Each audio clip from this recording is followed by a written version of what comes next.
Good evening, Littleton, and welcome to the Select Board meeting for November 22nd, 2021. We are going to begin tonight in executive session and then resume in regular session at the end of it. And our expected time is 6 p.m. So I will entertain a motion to enter executive session. Okay, I move that the Select Board enter into executive session number 2 under Mass General Laws, Chapter 30A, Section 21A2, to conduct strategy in preparation for negotiations with non-union personnel or to conduct collective bargaining sessions or contract negotiations with non-union personnel, police and dispatch unions. Have the motion. Do I hear a second? Second. Motion's been moved and seconded. A roll call vote. Ms. Napoli? Aye. Mr. Knox? Aye. Chair is aye. It's unanimous. So now we'll enter executive session, and we'll see you in about an hour.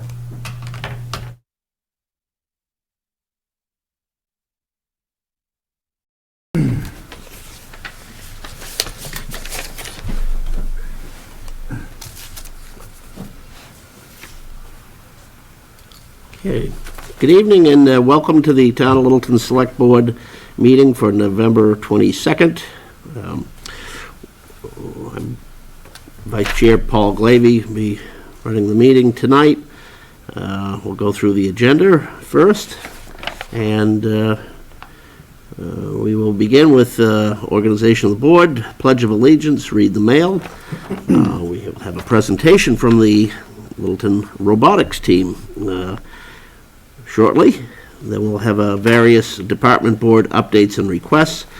Department of Public Works, Elder and Human Services, and Parks, Rec, and Community Education, acceptance of various donations, awarding of certain grants, etc.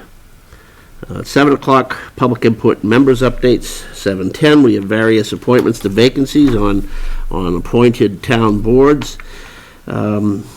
Agricultural Commission, Bicycle and Pedestrian Advisory Committee, Cultural Council, Economic Development Committee, Sustainability Committee, Transportation Advisory Council, Fire Chief Screening Committee. We have a posted public hearing at 7:30 for the FY22 tax classification.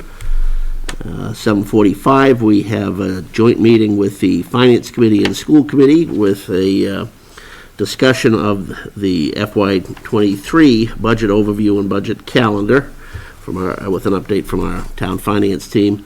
8:15, Select Board discussions on various topics. The assessment center for the fire chief candidates, fire department, finance department reorganization proposal, discussion regarding the vacated old library space, and then revisiting the select board goals. At 8:45, town administrator, assistant town administrator updates include items such as HVAC repairs for the Houghton Memorial Building and interim human resources, an update from the interim human, regarding the interim human resources director. Finally, minutes from prior meetings, November 9th. Anticipated adjournment at 9. We may take some of those items out of order if we have gaps in the schedule. So with that, I would ask clerk to lead us to the Pledge of Allegiance. In place of the Pledge of Allegiance tonight, most of the board knows that we lost Maureen DeCoste late last week. She's married to the chair of our board, Chuck DeCoste, and I'd like to just have a moment of silence in remembrance of her.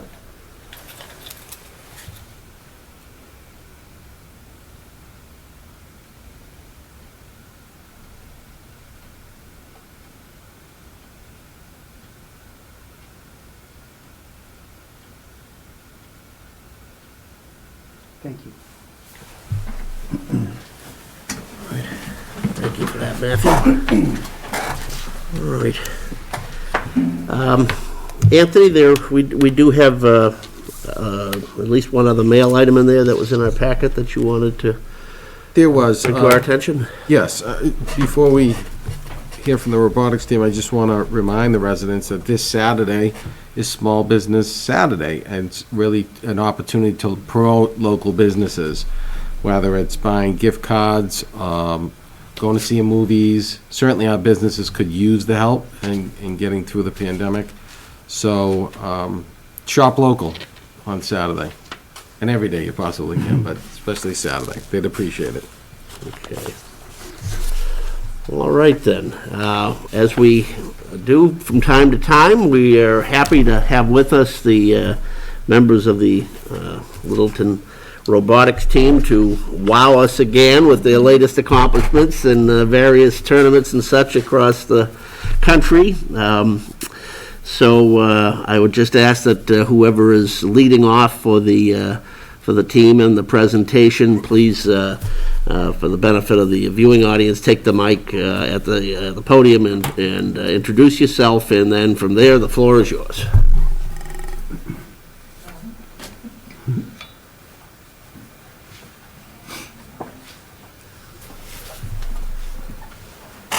Hello, I'm Manthan Acharya. I'm Aryan Kulkarni. I'm Ayush Kulkarni. And I am Jonah Ball.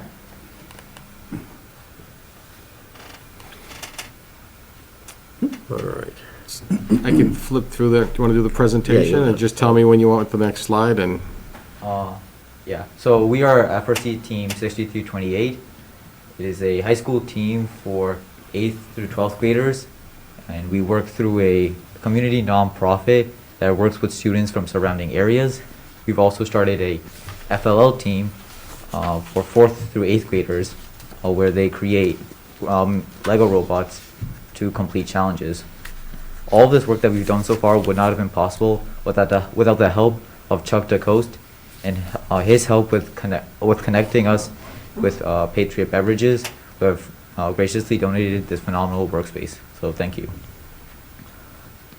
A little bit about our past 2 seasons. So unfortunately, due to COVID, we could only compete once in early March. However, during our competition, we won the Chairman's Award, which is the most prestigious award in FIRST. It identifies us as a role model team for all other FRC teams.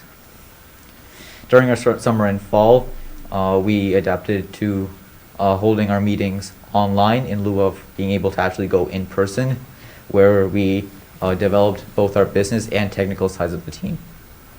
Thank you. Okay, so following the 2020 season, once again, because of COVID, there weren't able to be any in-person meetings. So instead, what FIRST did is they released a set of challenges which teams could compete in their shops, and a lot of the work for which could be done online. So as part of that, they released a series of robot challenges where the robot had to navigate a course, and some of these were human control challenges where we actually had someone driving the robot, and then some of these were software controlled, where we actually pre-programmed the software and the route that the robot would take, and then it would navigate the course autonomously. So we actually have some videos. They're only 10 to 15 seconds long. So if you guys want to play those. Sure. do I have a link to videos? Oh, if you click the image there, it No, Oh, it okay. didn't get embedded. okay, that's okay. But yeah, the top one there, as you can see, that one is human controlled, and the bottom one was software controlled.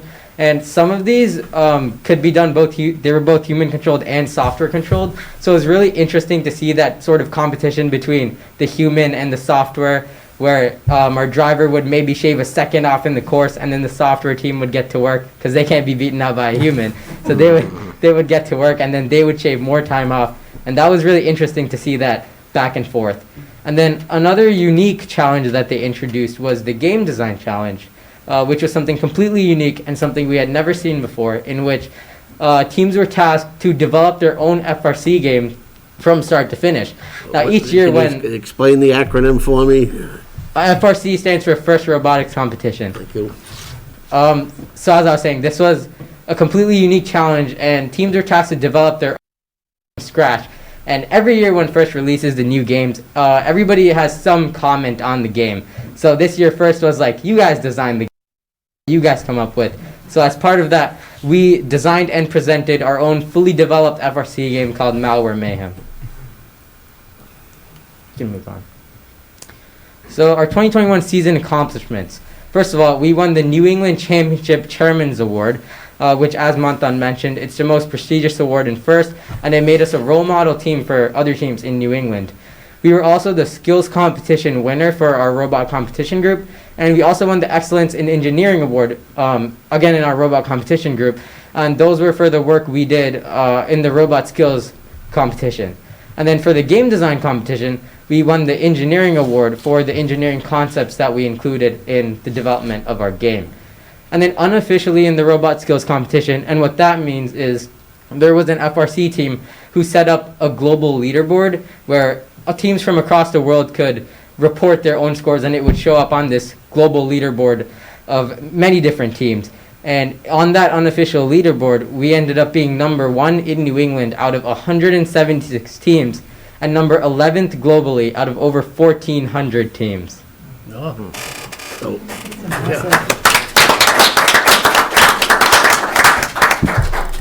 So following the 2021 season, which ended in April, this is what we've been working on. We've competed at Battlecry at WPI in July, which we ended up ranked number 1 and we won the event. We competed Thunder over NH with an off-season competition in September. We had over 40,000 people in attendance, and we were really able to show off our robot to the community. And then we competed at Chessie Champs in San Jose, California, where we ended up being ranked 13 out of 39 teams, 26 of which were previous World Championship winners. Up next, we have training programs, which are led by students. We offer technical training programs in CAD, manufacturing, machining, software, and scouting systems. And then we also have non-technical training, such as leadership. 50% of our students are new this year, so we really wanted the experienced students to help teach the younger students to maintain team sustainability. Our first LEGO League teams are competing in early December. We have 2 teams with 9 students combined that are competing. Some of our students are mentors for these teams, and we're helping them prepare for their competition. And then we're also preparing for our 2022 season, which kicks off on January 8th, and then competitions will be held in March and April. So how can you help us? Team sponsorship, you can get your name on your robot and our team shirts. We have a home court advantage raffle fundraiser, which offers prizes for luxuries in your home, such as Netflix and Hulu gift cards. We're selling tickets if you visit our website, littletonrobotics.org. We have updates, and you can also visit us at the Holiday Bazaar on December 4. Up next, Jonah will be giving a brief presentation about our robot. Yeah, so obviously we brought a robot with us, and we'd like to demonstrate a little bit. So can we lift it off? So the way that this program works is every year First releases a new game for us to play, and so it's a whole new robot we need to build from scratch.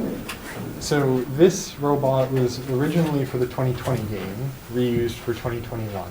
So we've all spent a lot of quality time with this guy.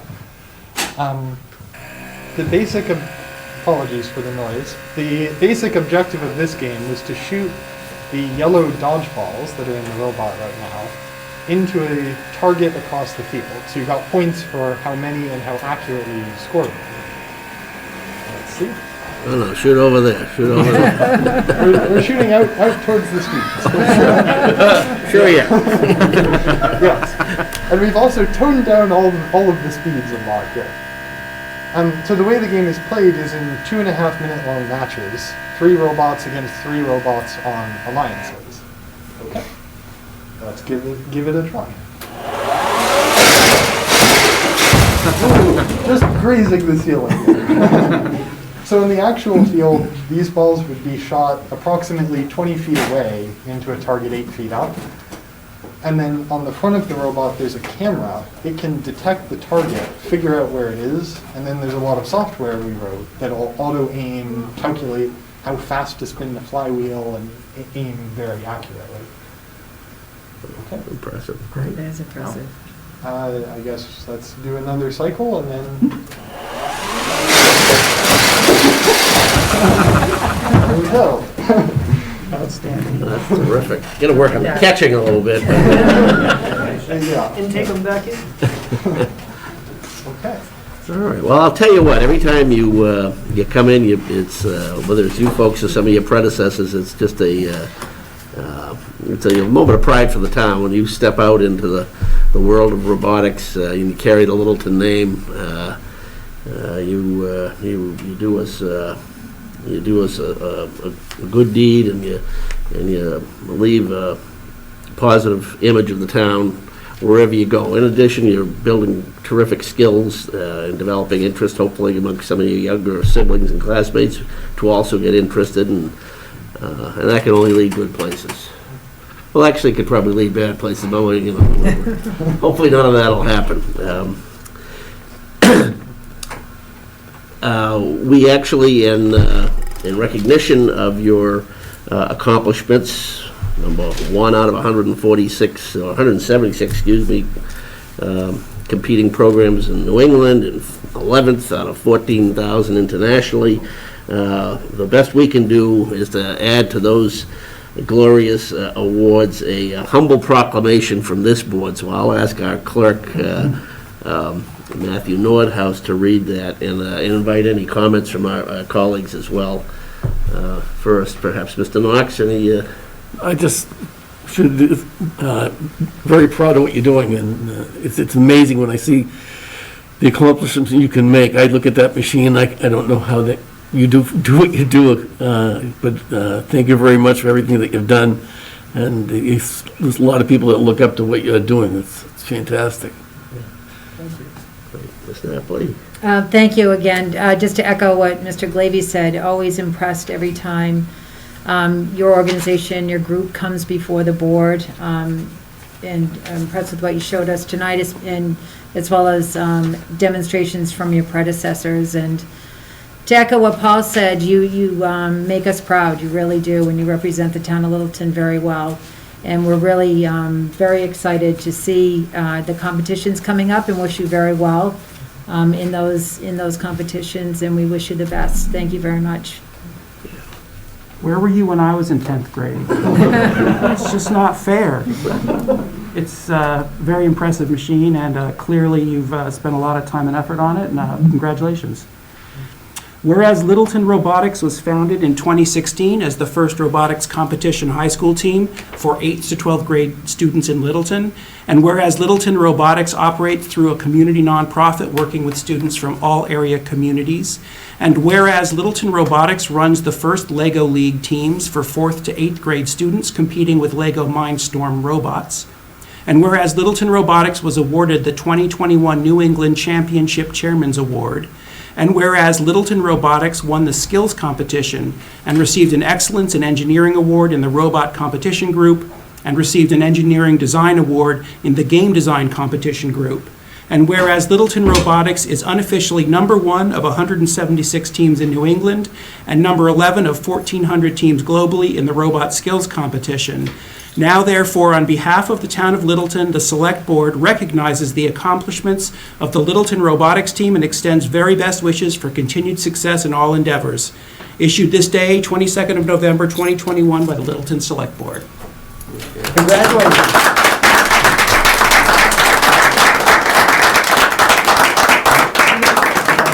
Well done. Thank you. Yeah, you're welcome. Can't wait to see what you come up with next year. May I get a picture? Yeah. May I? Yeah, oh, absolutely. Should we come out front? Not by the robot? Or- Show it all. There you go. Yeah, there you go.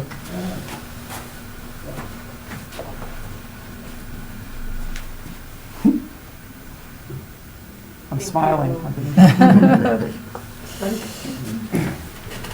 Thank you, gentlemen. Yes, thank you all. Thank you.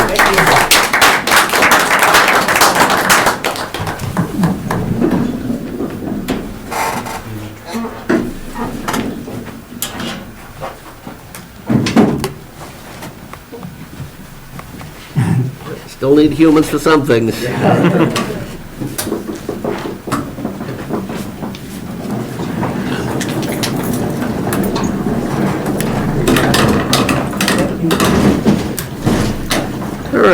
Anthony, department board updates and requests. The first one from the DPW. Is that something that Chris Stoddard's going to do? So Chris couldn't make it, so we have Ashley Panard, who will explain the two items for the DPW. Terrific.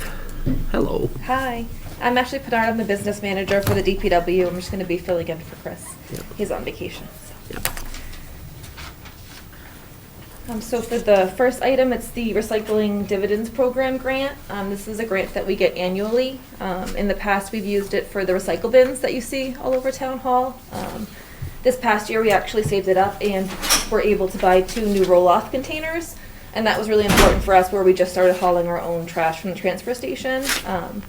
So the intent this time is just to save it up again, hopefully, and be able to get a new compactor. So we're just asking that you can approve that grant to be signed for us. Okay. Any questions, board members? Nope. Nope. Well, we have a motion. We do. I move that the select board vote to authorize the town administrator to execute the recycling dividend program contract between the Department of Environmental Protection and the town of Littleton. Second. Okay, the motion's been made by Mr. Nordhaus, seconded by Ms. Napoli. All those in favor, say aye. Aye. Aye. All opposed? The ayes have it. Okay, the second item is the plowing and sanding of private ways. We have all of our petitions in from the private roads in town. Everything checked out fine by the superintendent with the exception of Cricket Lane. We won't be able to plow that one because the trucks aren't able to turn around. We worked with the residents, tried to get to a resolution, and we cannot safely turn around in the road, so we can't safely plow it. The residents are aware of the situation, and that's just kind of where it is right now. But with that exception, everything else is all set, so we're just asking for that to be signed so we can be prepared for the snow when it comes. Okay. So, Mr. Chair, I will recuse myself since I live on one of these private roads, but I will be happy to read the motion if you desire. Well, why don't we keep it clean Okay. and let Joe do a little work here, too.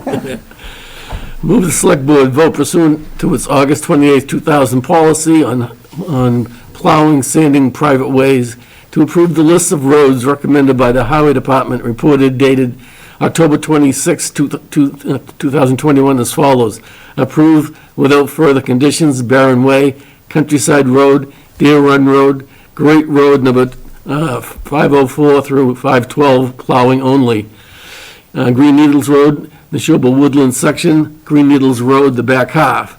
Hiddenwood Path, Oak Ridge Road, Omega Way, Robinwood Road, Rock Place, Silver Birch Lane, Star Hill, Whispering Pine Drive, Wickham Avenue, number 139 to 149, and Wind Cove Road. Approved subject conditions set forth by the Highway Department on Cricket Line. Now, probably don't need that.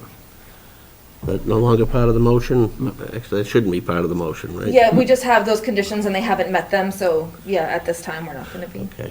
Right. All right. So they didn't make those. Okay, second. Okay, the motion's been made by Mr. Knox, seconded by Ms. Napoli. Any further discussion?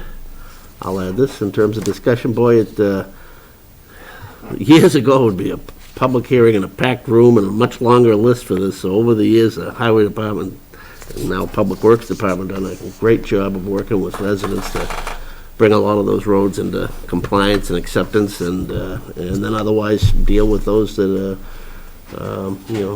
remain private ways, but are brought up to speed. It's a success story, a long time in the making. So with that, Excuse me, Mr. Chair, sorry to interrupt. I don't know if the board for this item would be taking any public comment. There is someone in Zoom land that is raising their hand. okay, then the motion's on the table, but I don't mind doing that. As I say, once upon a time, we used to have a hearing on this, but this isn't in a hearing mode, right? Sure, Joe. This is Philip Goddard. I'm just going to allow to talk. Yep. Can everybody hear me? Yes. Yes. Just again, state your name for the record, please, and address. My name is Philip Goddard. I am living at 17 Mary Shepherd Road. So that, thank you for giving me the opportunity to speak to you folks tonight. Listen, myself and a number of the residents on the private way at the end of Mary Shepherd Road we've been faithfully taking care of the plowing that private way for, well, certainly since the time I've lived here, which is 20 plus years now, I think, or close to it. However, we recently got notified that our existing snowplow service is no longer able to take care of this, and we've been scrambling to try and find alternative arrangements. But so far, we've been unsuccessful. And we managed to get a petition put together and signed and submitted today. It doesn't sound like it's made it. It certainly didn't make the agenda, but I would be very grateful if you could extend some consideration here. We're doing our dead level best to find somebody to take care of this, but we can't at this point in time, and we're fearful that given the current climate out there and the labor shortages described around local plowing providers, we might be unable to get anybody to take care of this. Is there any way the town could keep this open for consideration this year? I mean, it's a process that begins months ago, the road's working with the highway department. Who did you submit that petition So to? I can provide a little bit of light to this. They had contacted Steve Witten this afternoon and provided Steve with the sort of the signatures as well as a little backstory as far as the issue as far as not having a plowing company and all that. So I talked with Steve, and he forwarded off the email.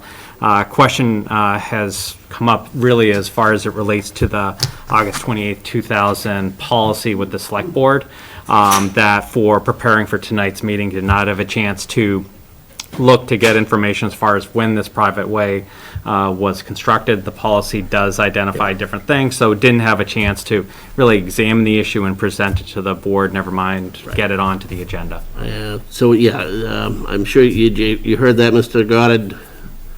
In terms of dealing with it tonight, we're not going to be able to deal with it tonight, but I think that while there's a process and you folks are entering in after it, I would imagine both the highway department and legal counsel can look at the road in question that you're talking about, and we'll await some guidance from them.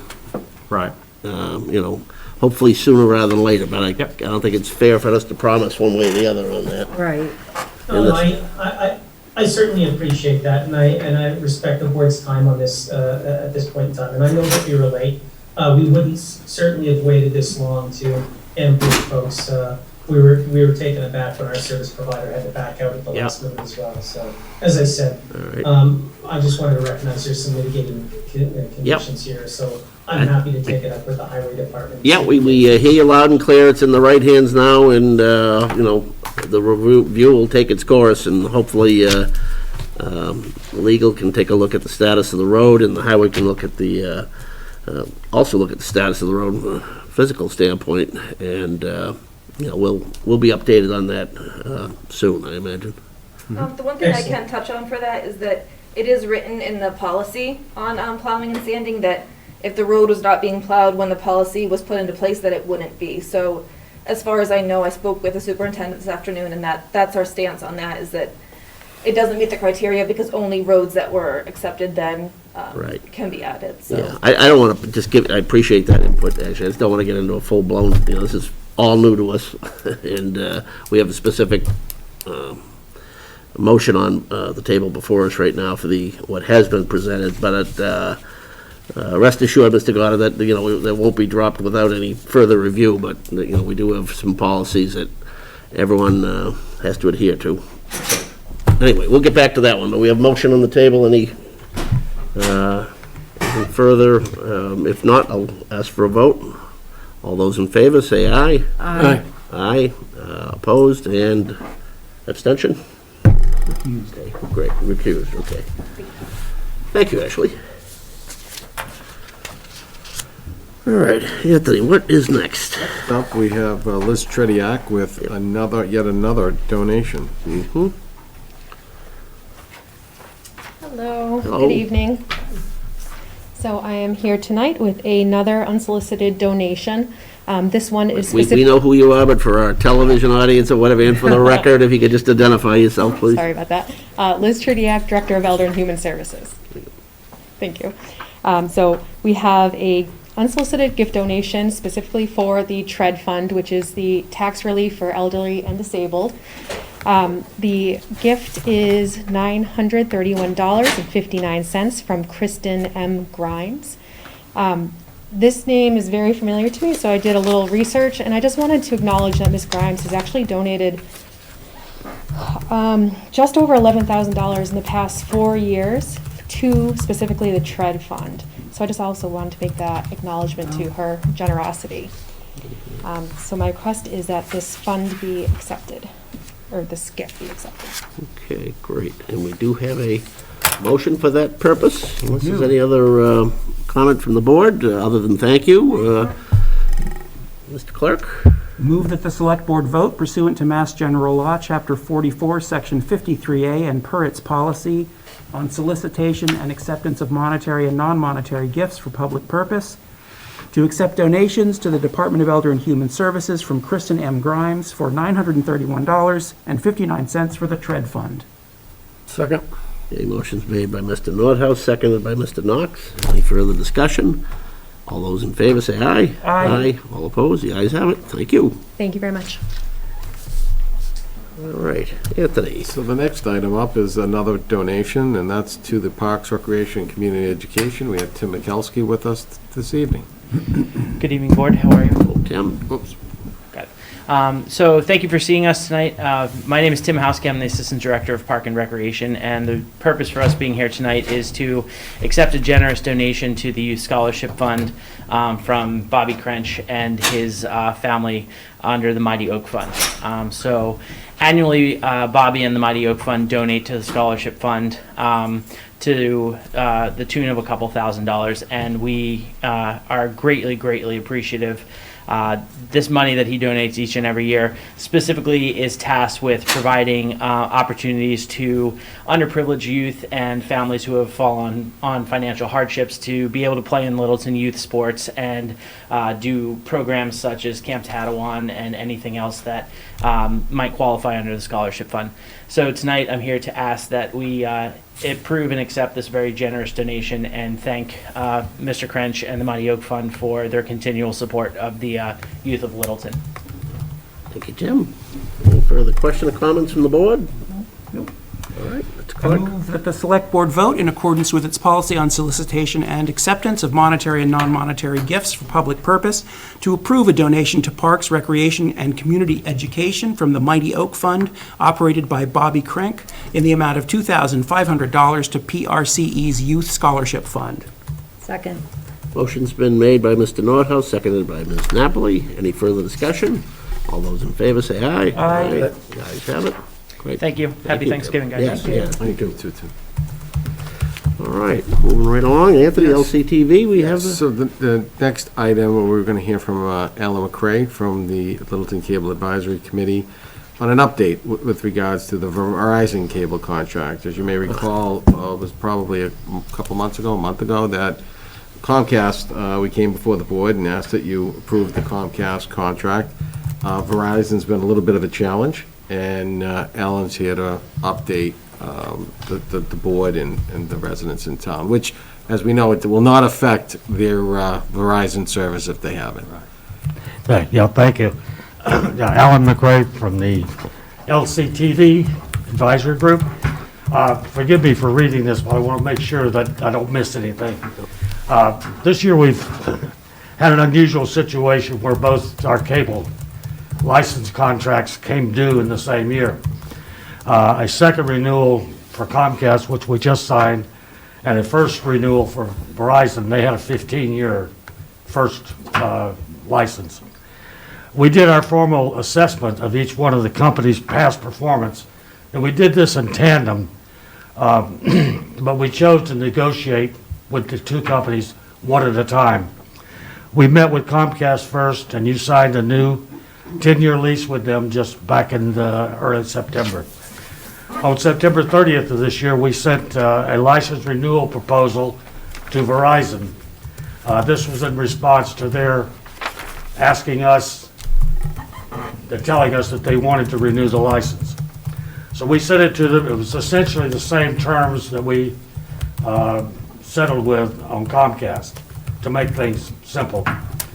Our negotiators met with Verizon via Zoom on October 13th, briefly went over the terms of the proposal, and Verizon promised to have a formal reply by the 27th of October. We never received that. During the following weeks, our attorney, through email and phone calls, attempted to get some sort of response from their representative, but to date, to no avail. On November 8th, Verizon did email an apology for delay in following up on replying to our proposal. But still, we have not received a reply. Later that same day, in order to move things forward quickly if possible, our attorney notified Verizon that failing their response to the cable committee would be sending the select board a motion to vote a preliminary assessment of denial of their request for a new license. This was done to hope to generate some action on their part. Should we fail to conclude negotiations in the next 2 weeks, the cable committee will be asking you to put forward such a motion for the preliminary denial on 6th of December. That's the last meeting you have before the contract expires.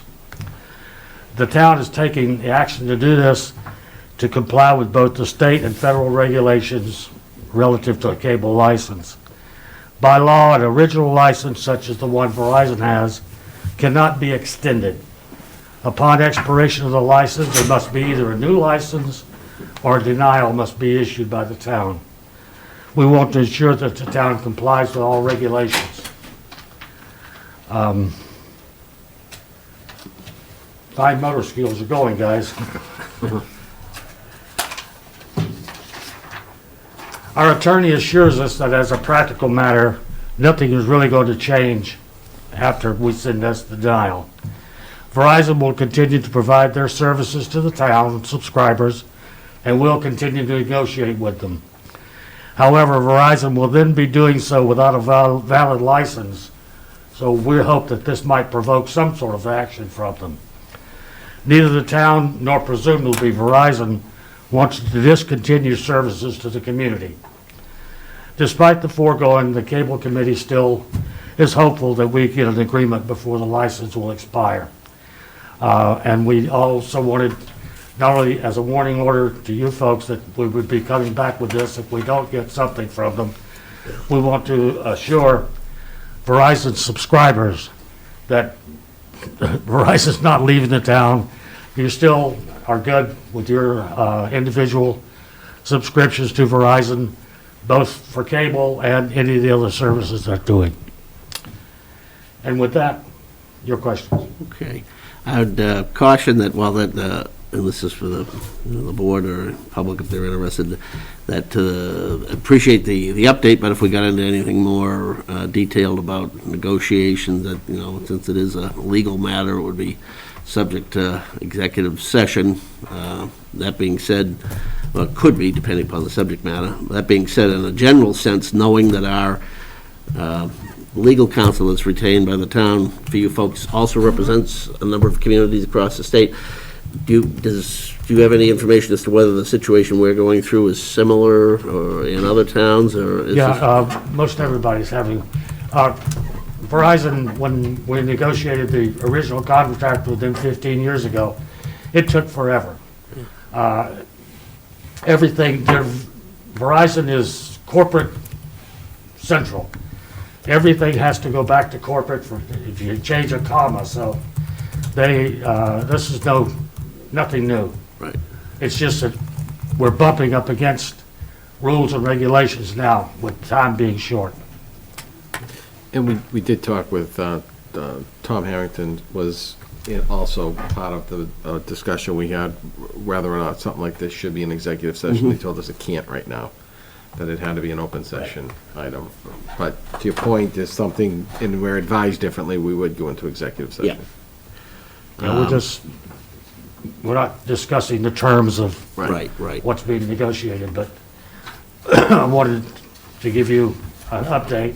Yeah, So and with that- that said, I'll open it up to the board if they want to ask any questions, but just keep that advisory mind, anything of a negotiating nature, we kind of have to keep off the table here. I just want to express my gratitude that we have an advisory committee that's going to hold their feet to the fire and not let any deadlines pass, so thank you very much.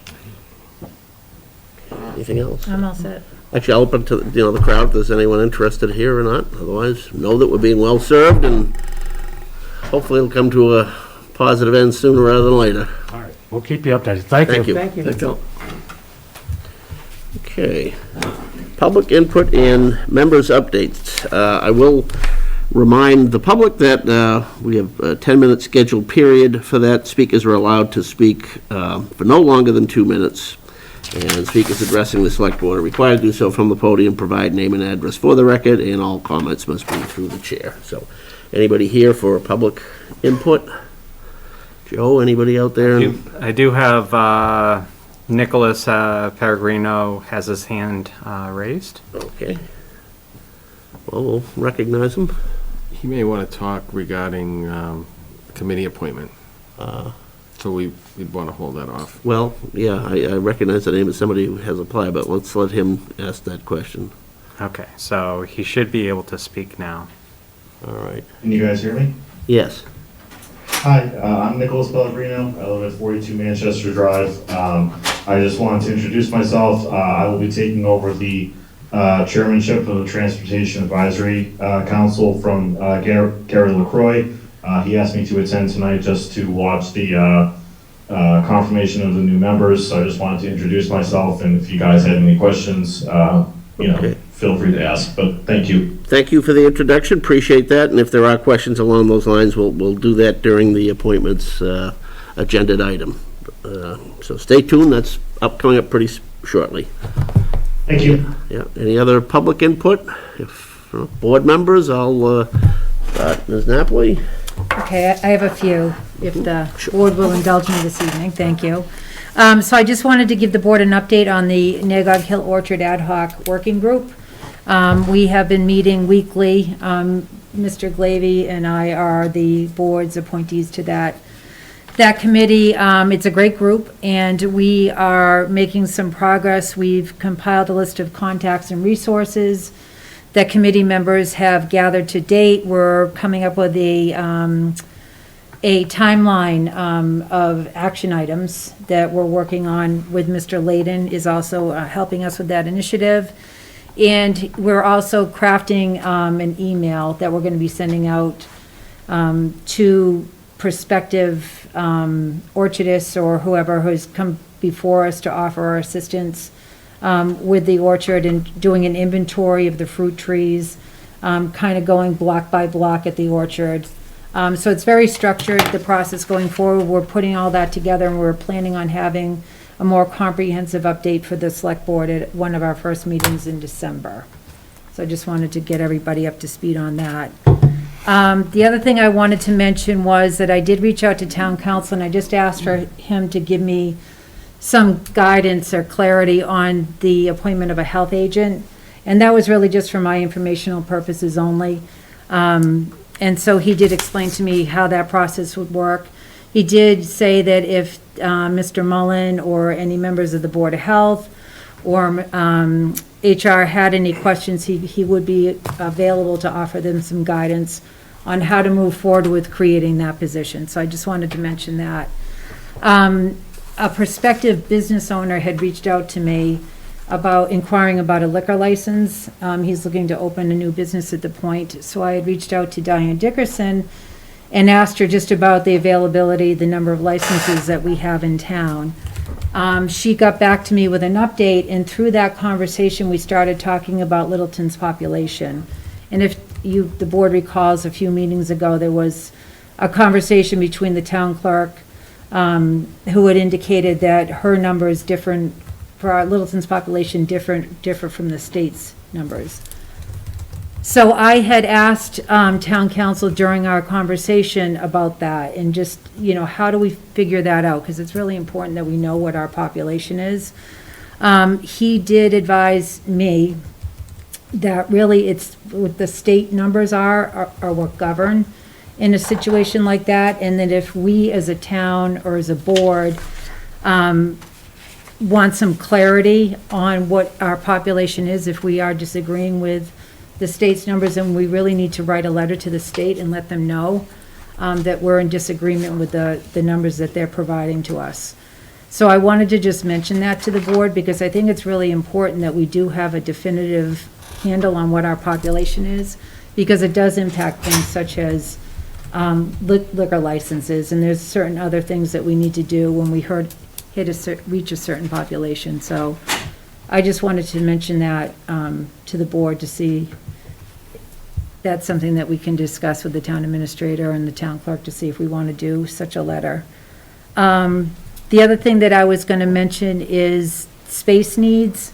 As we know, and I know this is on the agenda, but the library has vacated their space. I did want to talk to the board about maybe scheduling a walkthrough as a board to go look at that space. I personally haven't been there since the library vacated it. As you recall, Selectman DeCosta and myself were in charge of, we were the champions of space needs, and there's been a lot of work that's been done on addressing space needs for our town departments for a number of years now, and I'd like to revisit that report and really take a look at the library space as a group and figure out what next steps that we want to take. And finally, I just wanted to let the board know that the Affordable Housing Trust invited Mr. Lapoli to come meet with us and have a discussion about his plans or initial plans or thoughts about housing units at 550 King Street from an affordability standpoint. Mr. Nordhaus was at that meeting with me as well. During those discussions, he did mention asking if there was any town-owned property that the board might consider using for housing purposes. And that's something that's never been mentioned to the select board, that we've never discussed collectively. So I just wanted to mention that to the board and just see if we want to put that on a future agenda to have a conversation about utilizing town-owned property for affordable housing needs and what that exactly would look like, if that's something that we even want to consider. So, and that's all I had for member updates. Okay, great. Before we jump off, I would encourage you to, on a couple of those items that sound like they require next steps. Right. The walkthrough in the library and and if there's going to be a follow-up at the town clerk, if she has some, serious, legitimate questions that needs to be put into writing, and follow that process with the Secretary of State's office. As far as the housing, I know once upon a time, wasn't that many years ago, when he was on the Housing Authority, Gino Fratellone had actually asked, and I don't recall, probably Keith was TA at the time, but we did some sort of inventory of the available town-owned properties, and at that point, nothing looked like it was a good candidate fit for it, but, Okay. But that was a few years ago, too. Right. Okay. Yeah. Matthew? Yes, Mr. Glavy and I attended the Veterans Day ceremony on the Common on the 11th. I want to thank John Borowski for his relentless diligence in organizing those every year, and thank all the veterans for their service. And just a little bit more about the meeting with Mr. Lapoli. I think one of the things that I came away from that meeting with was the sense that we really need to provide him with, and his engineers, with numbers, with like a ballpark figure of numbers of units that we want, numbers of senior affordable, whether we want deeply discounted and how many. And I believe that the stakeholders are the Select Board, the Planning Board, the Affordable Housing Trust, and maybe the COA.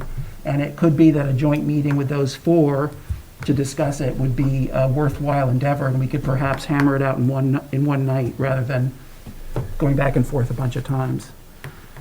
I'll bet the second half is an ambitious reach, but I agree with your premise. Certainly, eventually it'll be worked out through whatever is proposed has its legal course through the planning board, but there's no reason we can't have the sort of joint meeting that you were just discussing. Yeah. Did you saw that email that was sent around from the, okay. Yeah, I did. Just for the audience's purposes. So the Affordable Housing Trust had consulted with a consultant who came in and did a bunch of research that gave us a definitive number of housing units that we would need for our senior population. And so we do have that information. It's just a matter of getting it. And I think some of it did go back to Lapoli did. companies, yeah. But I was so- thinking, you know, he talked a lot about workforce housing. There might be a balance that we want to work out between all of the people in town who are interested in having affordable housing in that development. Okay, gotcha. Well, all right, well, you two are our appointees on the Affordable Housing Affordable Trust. Housing Yeah, Trust. so I we'll start assume, there. for our purposes, you'll take our lead in setting up whatever necessary meetings Yeah. and all that. Sure. Yeah. Yep. And also, I'm working with Carolyn Reed from Habitat for Humanity in North Central to possibly have the Affordable Housing Trust hire a project manager, which is their bottleneck for building houses, and get a Habitat house in Littleton. More information. Another about- Habitat house. Another, There was sorry, one- another yes. Habitat house. Yes, we heard the first one, the mortgage just got paid off on that a Really? few months ago. Oh, interesting. Fantastic. And then the last item I have, I sat in on a Council on Aging special meeting where they went over the plans from LLB for the new senior center.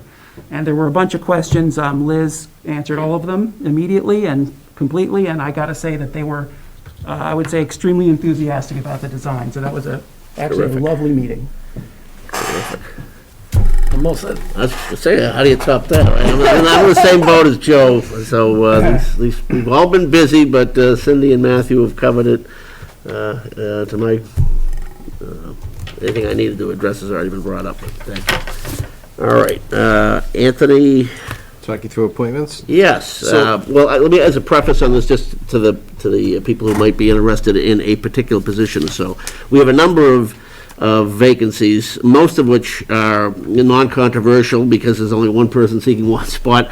Some are more complicated than that. Others we have, and this is not a bad thing, it's just a complicating factor, a number of individuals who, because they want to serve somewhere, have applied for various different committees, and, just like a game show, we want everybody to, to go home a winner with something. So we gotta figure that out, and we invite your participation, if you have a stronger preference one way or the other, and we can satisfy everybody appropriately. The board reserves the right to appoint as it sees fit. But with that, Anthony, if you want to kind of Sure, walk I us through it.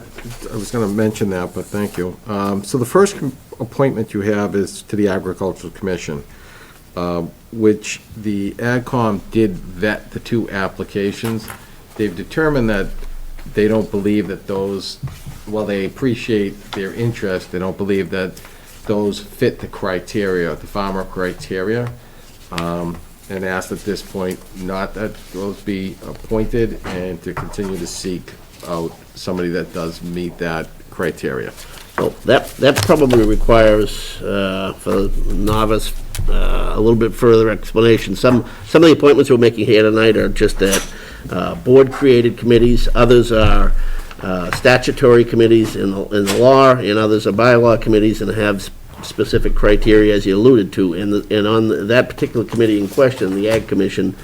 Is a bylaw. You want to read it? Thank you. Yeah, it is a bylaw that was originally Article 14 from the May 8th, 2006 annual town meeting, which has established the committee, and then there was an amendment made at the May 7th, 2012, Article 23 at that town meeting, which added alternate members serving,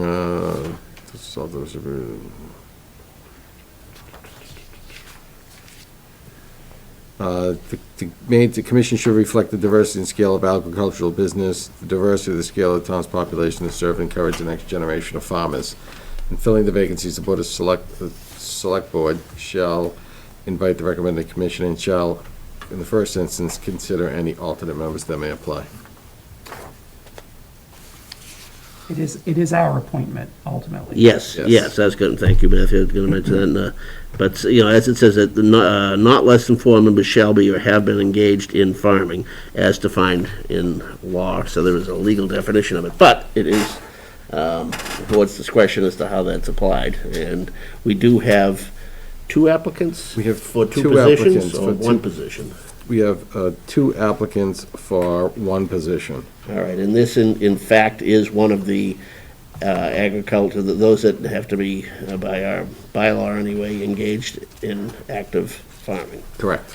And, well, for the record, who are our applicants? In The record says Donald A. Peterson Jr. of 15 Woodridge Road, and Edward Foltz of 619 Newtown Road. Okay. I would ask just if either of those folks are here or on the, I see Ed's back there, or online, and I would also ask if there's a representative of the AgCom, since they did offer an opinion on this present here tonight. Did they give that to us in writing? Or? I didn't see anything in writing. I Joe? believe it was. I don't. I think we heard about it from Diane Dickerson. Yeah. Well, I think she normally talks to Will on the I'm phone. thinking something like that. Would like to get something in writing on that. But anyway, pleasure of the board.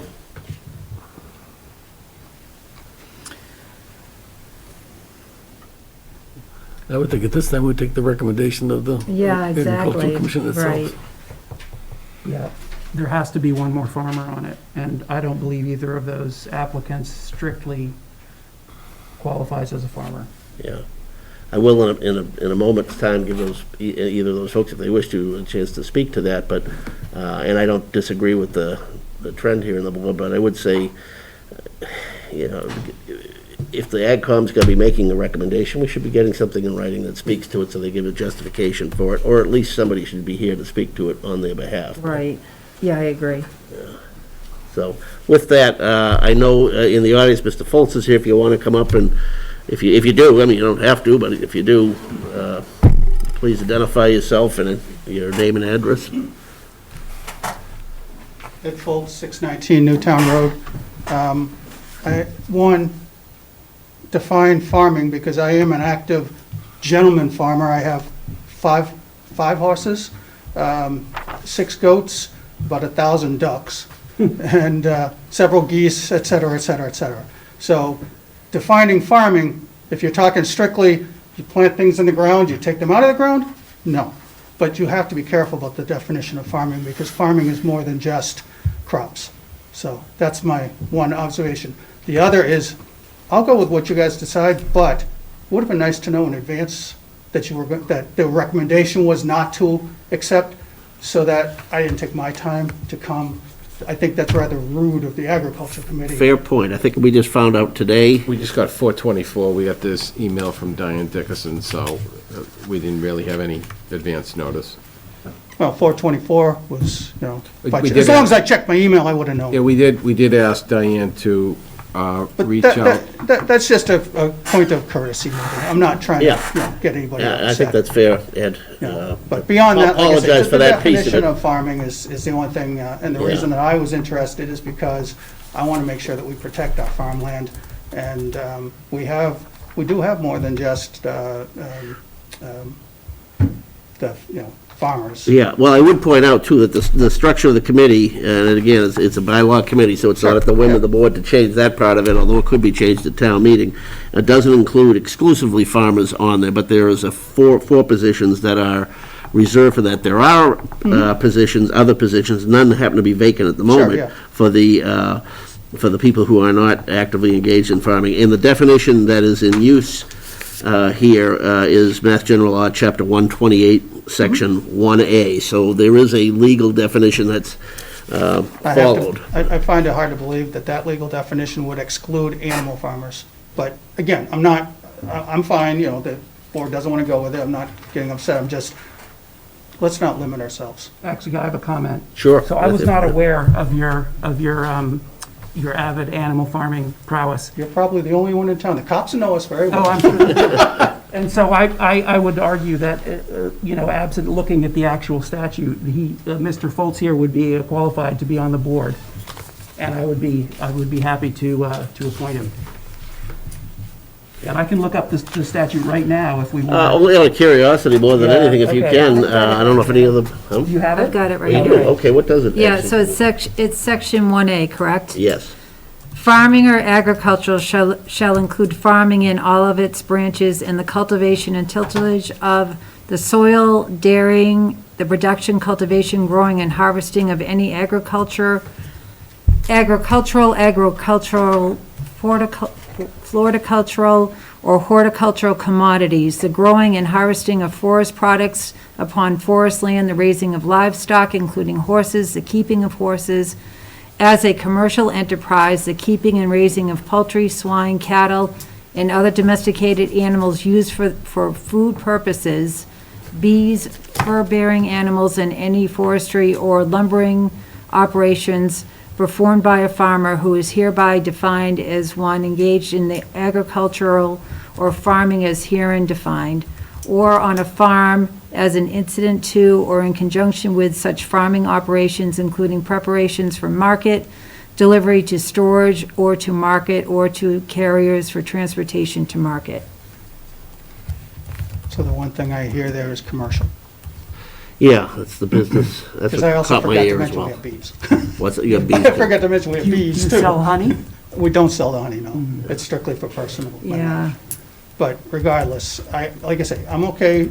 Well, I mean, I'm thinking obviously, on the fly here somewhat, but it's, while I would give preference to folks that were commercially involved, and with the vacancy here are other active farmers on the commission, you'd think they would be finding a replacement who met that criteria. It just seems foolish to leave the position unfilled, too. If they don't have someone that they've been able to recruit, then... I also wonder if the only thing that AgCom saw was the application you put in, because it doesn't mention anywhere in here that the horses and other animals that you have, that you're raising, it just talks about an Appaloosa in the past. Yeah. So then they might reconsider too. I mean, Right, yeah. If Mr. Foltz has all those animals that he has on a small farm, then... Yeah, we have 5 acres, and like I said, we've got 5 horses, the goats, the ducks, our goats are COVID goats. The kids all come from around the neighborhood to feed them, so. And I'm perfectly fine too, if you want to go back to the ag guys and say, hey, he's got this, does he fit the need that you have, knowing that it's open? And if they say yeah, well then, that's fine. I think you've just given us a wonderful opening, and from my perspective. Again, it's up to the board as a whole, but, yeah, I'm a little torn. We generally like to defer to them, and we'd like to have people who are primarily involved in the commercial part of farming, and you're very upfront about what your association with is. That being said, an interested person with some, relevant farming experience is better than not having anyone sitting in that seat. So, maybe you just made the best suggestion possible is let's, ask AgCom to reconsider. Yeah. And that being said, we haven't even heard from our second candidate, who, is he out there in Cyberland or in the audience, Joe? No, I don't. Is Mr. Peterson, is that correct? Yeah, okay. All right. Well, then with that, I don't know, what's the pleasure of the board? Right. You want to defer on this one? Yeah, maybe go back to AgCom and just, tell them, Mr. Foltz And give them all elaborated the a little facts, bit too, 'cause more on his I experience. bet they just saw what you had there. Right, You okay with that, I'm Matthew? okay with that. yeah. Okay, to be continued, how's Yeah, that? that's fine. That's fine. And if they decide no, just email me. If they decide yes and it's not necessary to come. We'll do let a me know better that. job of not leaving you hanging next time, all right? Yeah, remind them though that either, being here to say it would have been a good thing. Yeah, But, good. and I know you already know that. so. Yeah, you're looking good at it. I haven't seen you in a while, but. Yeah, oh, thank you. You guys have a great night. All right, you too. All right. Anthony, our next, So the next one is the Bicycle and Pedestrian Advisory Committee.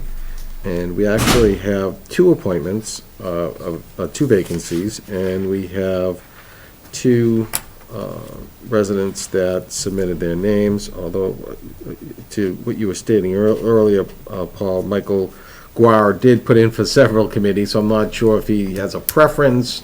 Right. But they are Rochelle DuPont and Michael Guar. And I'm sorry, you said that there were 2 vacancies, but the packet says 1. Right, there was a change Oh, that okay. we found out when I was gone on vacation. They identified that one of the people that was listed. Mr. DeMuth from okay. New State Road is no longer. Okay. And that's been confirmed, Anthony? Yes, that's definitely been confirmed. So there are 2 vacancies, and there are 2 candidates, so boy, that sounds simple, except we want to make sure for some of the other committees down the road is Mr. Just raised his hand, I can We see did, it. okay. Joe, do you want to bring him into the Sure thing. discussion? Mr. Guar? He's in the process of being brought in. Guar. More? You know? Yeah, can hear you now. Yeah, and sorry if we mispronounced your name. Michael Grua. Gruar, okay. And your address, just for the record? 64 Beaver Brook Road. I wasn't sure. I was also confused whether there was 1 or 2 vacancies. Because in the case of the 1, I would definitely recommend Rochelle. Just because we had met on the previous meeting that didn't happen. And then out of all of the committees, my top priority would be the Transportation Advisory Council. Yeah. Do we have competition for that one? There's 2, Mr. Guar and Mr. I can't butcher the Italian name, though. Iacovello. You can't get the, Yeah, I of can't- all things, you can't get the Luigi Yeah. I'll Iacovello. probably be thrown out of the group. All right, now, are there 2 vacancies in that one as There's well? 1 permanent member, then there's the alternate that was created by the board. Okay. So there's 2, 1 full and 1 alternate. And usually the alternate, there's like the ZBA, there's always opportunities to right. jump aboard. Okay. All right, so everyone understand where we stand on this one? We do have 2 vacancies, 2 candidates, and one of those candidates, Mr. Gruar, has also expressed interest, primary interest in the other committee, which we may well be able to satisfy as well. Correct. Okay.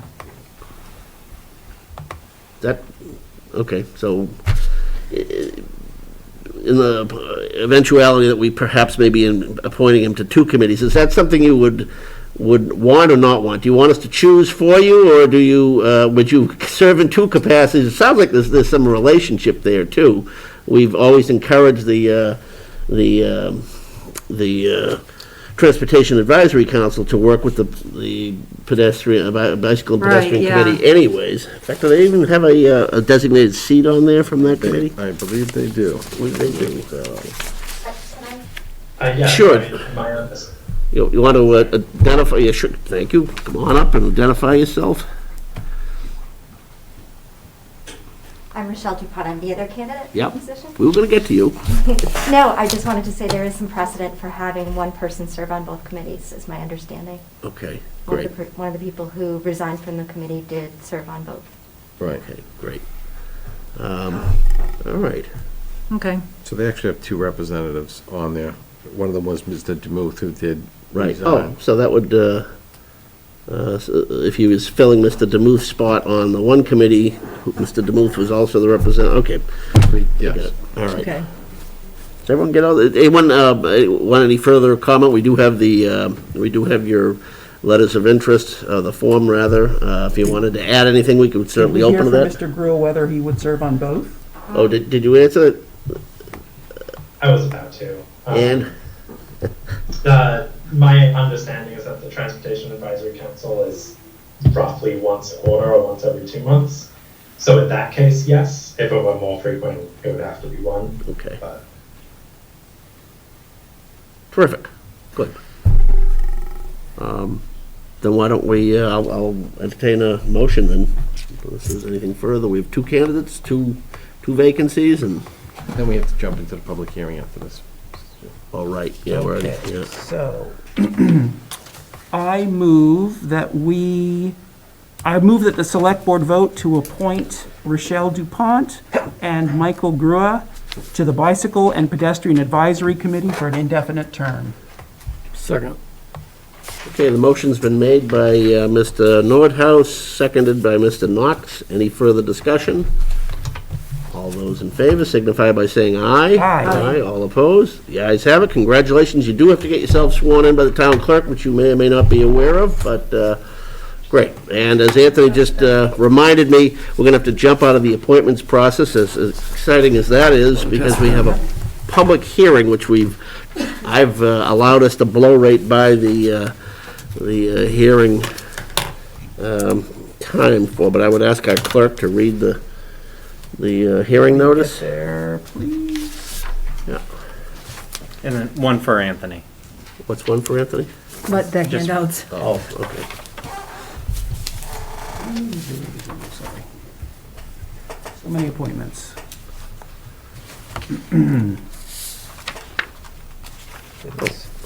I've got a hard copy here. If you- Oh, I think I just got there. I move that the select board, no, is that? Oh, there we go, okay. I Legal didn't notice? get it, yeah. Yeah. Oh, there we go.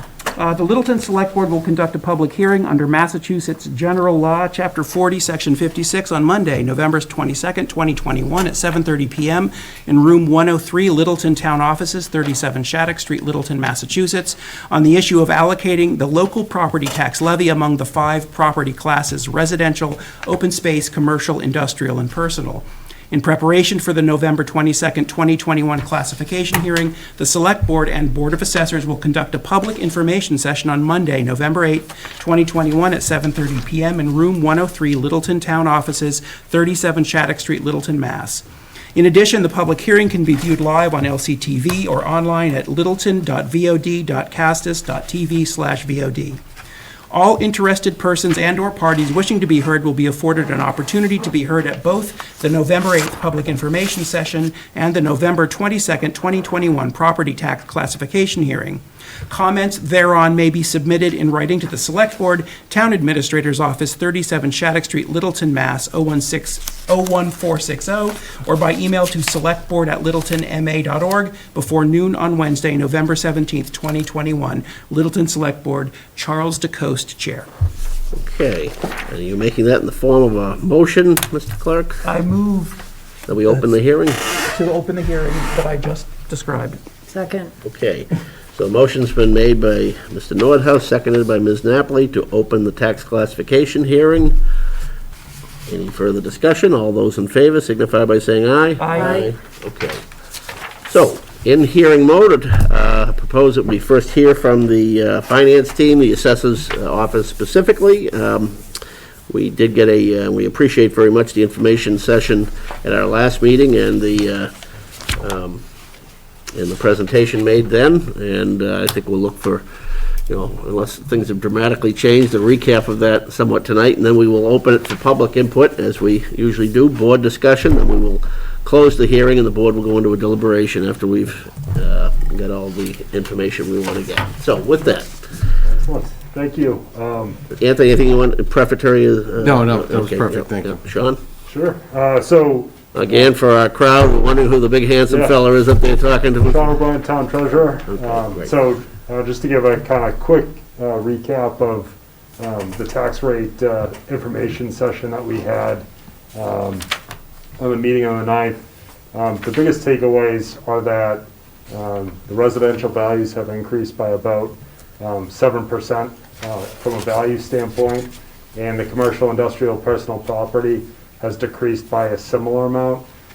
So you can see average single-family home prices are up, and running concurrent with that is the values of those properties, so that more taxes will likely be on the residential side versus the commercial. So from last week's from the meeting a couple weeks ago, we really discussed kind of that at a high level, and then ended with some 10 options that I think the board is familiar with. So if we want to jump to those, I think they're at the end. Now, this isn't an exhaustive list, but it should provide kind of a wide range of options. And you can see each option has the residential tax bill and the CIP tax bill projected based on the factors that are voted. So they're ordered in at the top the single rate, which is the most punitive to the residential sector, and then down to 10, which is the lightest that the residential market can handle, but it also is extremely punitive to commercial, industrial, personal property sector. So we're able to do ranges from within that. I have my computer down if we can't come up with kind of a good solution, but those are sort of some of like kind of the highlights and key markers that we came up with. So I'd welcome anyone to ask me, Kathy, or Alicia any questions or have any follow-up, and we can go from there. Okay. If you don't mind, I'm going to start with a couple of points that I thought were relevant at our last discussion, just to see if I got them right, and correct me if I'm wrong. And part of it's just again for the audience at home or here. By law, we have a range that we can shift the burden from the commercial industrial property to the from the residential to the commercial industrial to lower residential bill, or back and forth.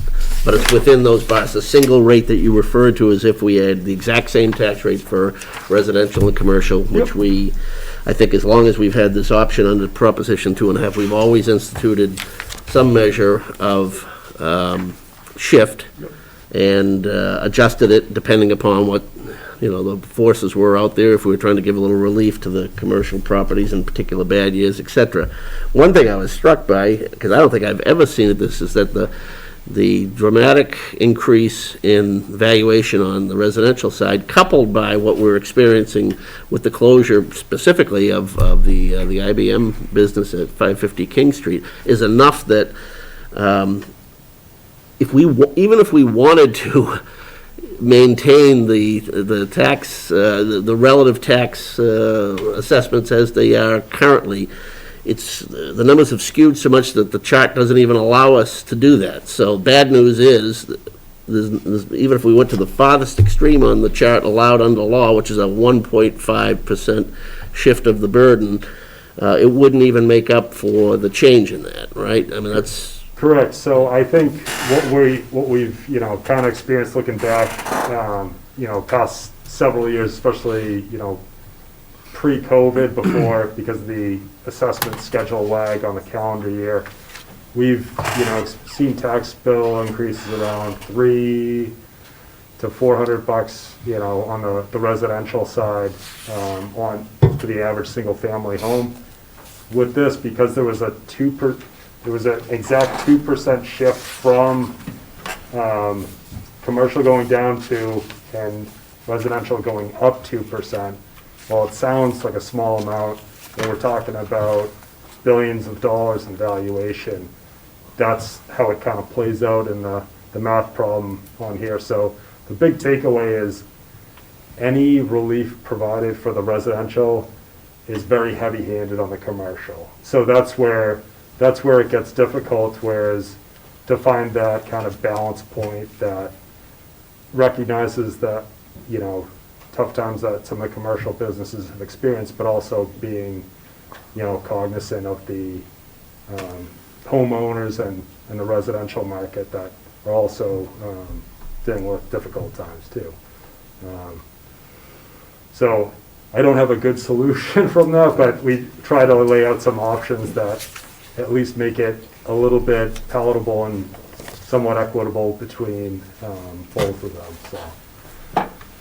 Okay, and with that, maybe I'll just defer, see if board members have any particular questions for Sean or for the team at this point. If there's anything else you want to add in terms of your presentation, I should have asked that first, but...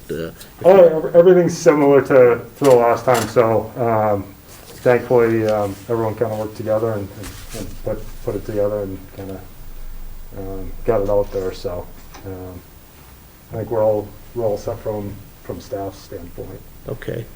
Board members? No questions. No questions. Too grim to consider? I'm trying to absorb it. Yeah. It's always that time of year that we look at. Yeah. You get paid the big bucks, Joe. Just in terms of I'll read one column off the chart, and I don't know if it's possible to highlight it, Anthony. Again, these 10 options are, there's I think that's probably I appreciate the work done by the assessor's office, finance team, put this together. Legally, we can pick any range of numbers within, or any number within that wide range, but, for practical purposes, this is fine. If you started at the single rate, if we, for some reason, decided to go whole hog in that direction, no difference between residential and the commercial industrial, it would, for a dollar change from last year's tax bill to this year's, would be a $1,670 increase on the residential and a corresponding $4,000 decrease in the average commercial industrial property. The extreme of that range, if we went for the full 1.5% shift to the commercial industrial from residential, would still see a $348 change on the residential, even if we went to the farthest extent possible, and it would result in a $2,000 increase on the average commercial industrial property. So, that column at least gives you, like, if you're looking at impacts on the various properties, just if you're looking for something to focus on, at least that works for my mind anyway. There's a lot of different ways of looking at it. If the board members don't have any other questions at this point, I certainly invite the public. Sometimes we do, but I don't know. I don't see anybody raising their hand here. Anyone out in the online contingent, Joe? No. Really? Used to have some regulars we could always count on, but yeah. We've at times had a full house for this meeting. Yep. Well, we can, get into the deliberative part, when we close the hearing, but I would entertain, I think it's appropriate within the context of the hearing to take in any recommendations. Generally, I know it's not the role of the assessors or the finance team to make a recommendation on that, but I don't know, board members see something here that they find equitable or a shift that seems to reach a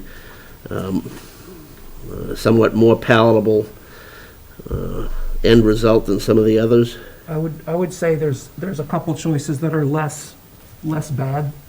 I was looking at the numbers between equal percent and equal dollar. Yeah. Maybe skewed towards equal dollar a little bit in order to, that it's disproportionately impacting commercial.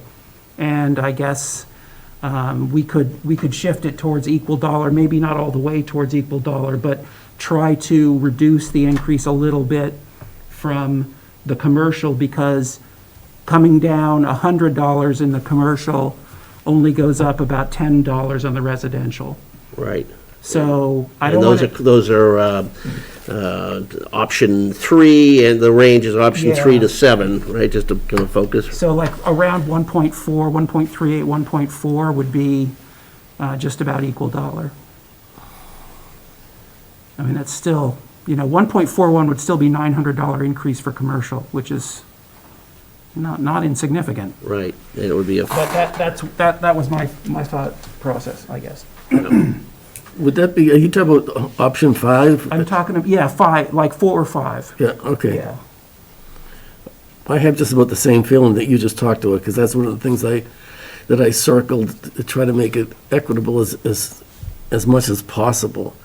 And that wouldn't be a lot, cent-wise, it's not a big change from what we were last year, so. Yeah, Cindy, you have any initial thoughts or reaction to that suggestion? No, I think it's a good thought process, given what we're looking at. Either option 4 or 5. And again, for the audience, what we're struggling with here is that the valuation pie has just grown so much more residential. We have hopes that all the good news that we've been looking at over the past few months will come to fruition, but that probably won't hit the books for what, 2 years? At least 2 years. At least 2 years. But we're hoping next year won't be as bad as this year, because although residential is still climbing, Amazon isn't fully assessed. So I'm hoping that once Amazon comes, I heard that there might be a few more things up at the point.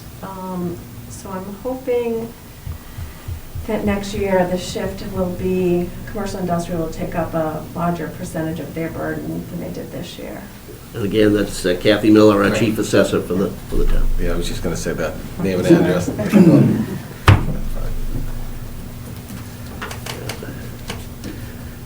Yeah, we're all dying for somebody to point to and say, okay. As Matthew said.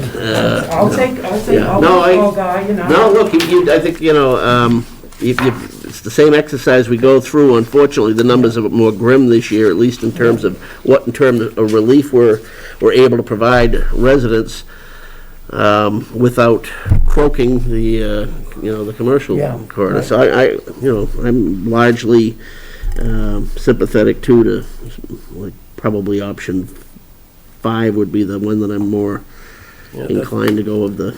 That's where I'm looking to. Yeah, and that would be a shift of 1.415%.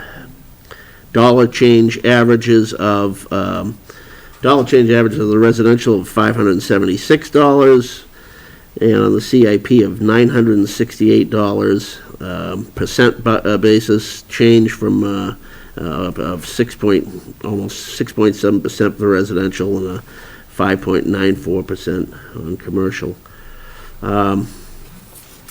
Historically, what that same percent change would have showed up very differently on the graphs we've looked at in previous years, right? What has been, do you know offhand, Kathy, or Sean, for that matter, what kind of shifts we've been adopting to reach the kind of level of equity we've tried to achieve in the past? Yeah, so we've averaged close to around 1.4. We have, the last 5-10 years we've been around 1.4. The only difference is that even 1.4 last year was significantly different, comparatively. So probably to the tune of, $100 to $200, per each class. So I think that's the biggest difference. I also think kind of when we were putting this together, I mean, the first process is, geez, like, what are the numbers wrong and stuff, just because it was so much different than last year's template. But it's really the value changes. So we all kind of put this together with the idea of trying to, minimize, the damage, so we do have the ends to kind of like highlight, and those really, magnify how heavy-handed any decision to one end or the other is. But in the middle, we do kind of, see that balance point. While it is higher this year than last, with the developments that are potentially going to go on, I would think that in, a couple of years, we'd see more of that balance that we're accustomed to seeing. So, while it's a tough pill to swallow no matter what we go with, I think at least the light at the end is to knowing that that's the smoothing effect will likely take place in a couple of years out once that new construction comes If on. our options are limited here, then maybe we can do something on the budget side of the equation to mitigate things in the short term too, but that's a different discussion. All right, then, yes? I just wanted to add to, when you're looking at that CIP of the 1.4 and you're asking, Yes?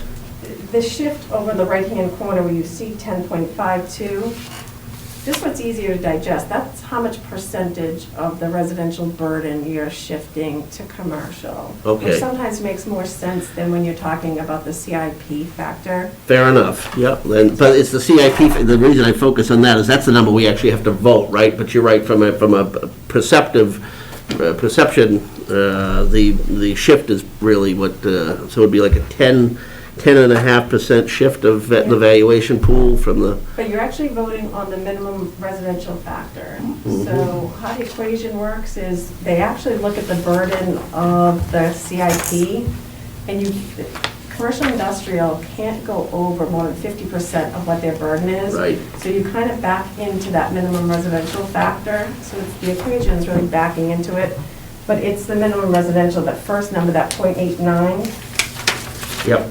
So that's what you really vote on. Or whatever corresponding number in each of those columns that we're Yeah, looking and when you at. look at that, that .894 is the same thing as saying that the new residential factor, instead of taking 100% of their burden, they're gonna have 89.47. Okay. Well, our revised hearing has that correctly, The so. CIP is the most important part, because that's how much the burden they can take, but what you're really voting on is how much the residential can shift over. Okay. Again, for the board and the crowd, then, unless there's any new information to add to the record, I'd entertain a motion to close the hearing so we can get into a deliberation and. Mr. Chair? Yeah. I thought I saw a hand raised. Joe, did I see a hand raised?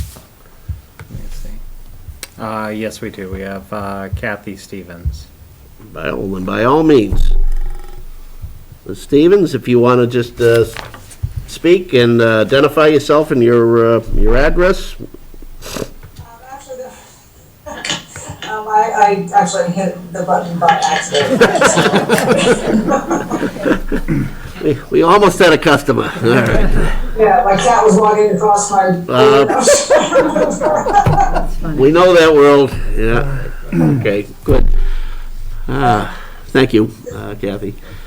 Then I'll entertain a motion to close the hearing. So moved. Second? Okay, I'll say that motion made by Mr. Knox, seconded by Mr. Nordhaus. Any further discussion? All those in favor signify by saying aye. Aye. Aye, okay, so we're out of hearing mode, and now it's deliberation on the board. So we previewed some of that in the hearings, but does anyone want to offer an opinion or make a recommendation? I believe that the board is more or less agreed on option number 5, with the factors being .89345 and 1.415. Yeah, I guess that's my recommendation. Any further discussion on that? I would agree with that. I think it's the best option. Yeah. Yeah, I don't know, there's much more edifying we can add to that, and I'm in agreement with that too as well. So if you in turn want to make that in the form of a motion, then Matthew, why don't we? If I may yeah. interrupt, so based on this sheet that Kathy gave, Right. I just changed the motion up there and added what you were talking about, the residential factor, the commercial CIP factor to not adopt, Kathy, is that correct? And then do we have the unused property tax levy capacity number we can plug in there for the board? Do we need that, Kathy? Don't we also need to vote on the residential exemption? It's a separate vote, right, usually? Yes, so you do have to vote for the commercial, and I apologize, I didn't notice it wasn't in the packet, so we did a handout with the votes that should be taken, and we highlighted the actual votes. I see that, yeah. The first vote is the minimum residential factor, and then you're voting to, we have never adopted the residential factor or the commercial factor. The exemption, you mean? Exemption, I'm sorry. Yep. Yes. Are we required to take votes on it, though? Yes. We are, okay, so And- there's a few votes, yeah. Are we required to take individual votes on each item? Yes. Okay. And so in the past, when Keith was here, we took one motion just like this. So is it different now? So this is from the past 4 classification hearings we've had. Yeah. We've taken the individual votes. If it's your recommendation, we do individual votes, we'll do individual Totally fine. votes. Yeah, so do them one at a time, Matthew. Okay, so the first one is, I move that the Board of Selectmen vote to establish the residential tax factor of .89345. Second? Okay, motion's made by Mr. Nordhaus, seconded by Ms. Napoli. Any further discussion? All those in favor, say aye. Aye. All opposed? The ayes have it. Second vote, then. I move that the Select Board vote not to adopt a residential exemption. Second. Okay, motion's been made by Mr. Nordhaus, seconded by Ms. Napoli. Any further discussion? All those in favor, say aye. Aye. All opposed? The ayes have it. I move that I keep doing that. I move that the select board vote not to adopt a small commercial exemption. Second. Okay, motion's been made by Mr. Nordhaus, seconded by Mr. Knox. Any further discussion? All those in favor signify by saying aye. Aye. All opposed? The ayes have it. And then the property tax levy capacity? So I think Sean was saying that we needed a tax rate before you could figure that out. Was that what he's going to? Yeah, I think he's going to get that number. Okay. Okay. Well, why don't we,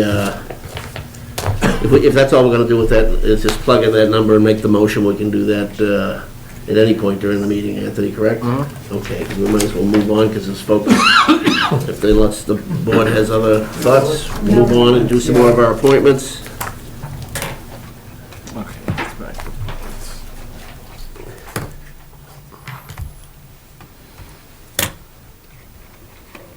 Okay, so we did BPAC, so now we're on Cultural Council, and we have one position, and we have one applicant. Again, Mr. Nash has, it's Ray Nash, and he's expressed interest in a number of committees, so I don't know if you want to hear from Mr. Nash, too. Absolutely, is he, and he's here in the flesh. Evening, Ray Nash, 1 Sheridan Lane, Littleton. Yeah, I'm interested in getting involved in the town. I applied to multiple committees. If I had to force rank my interests, probably Economic Development Committee would be my highest interest, followed by Culture Council Sustainability Committee. And then I think I also applied for Master Plan Implementation, which would be a secondary preference. I probably only have capacity in my personal schedule to probably serve on one committee, depending upon how frequent the meetings were. I wasn't given full information about the meeting frequency for any of the councils. I got it for 1 or 2 of them, Yeah. but not for all of them.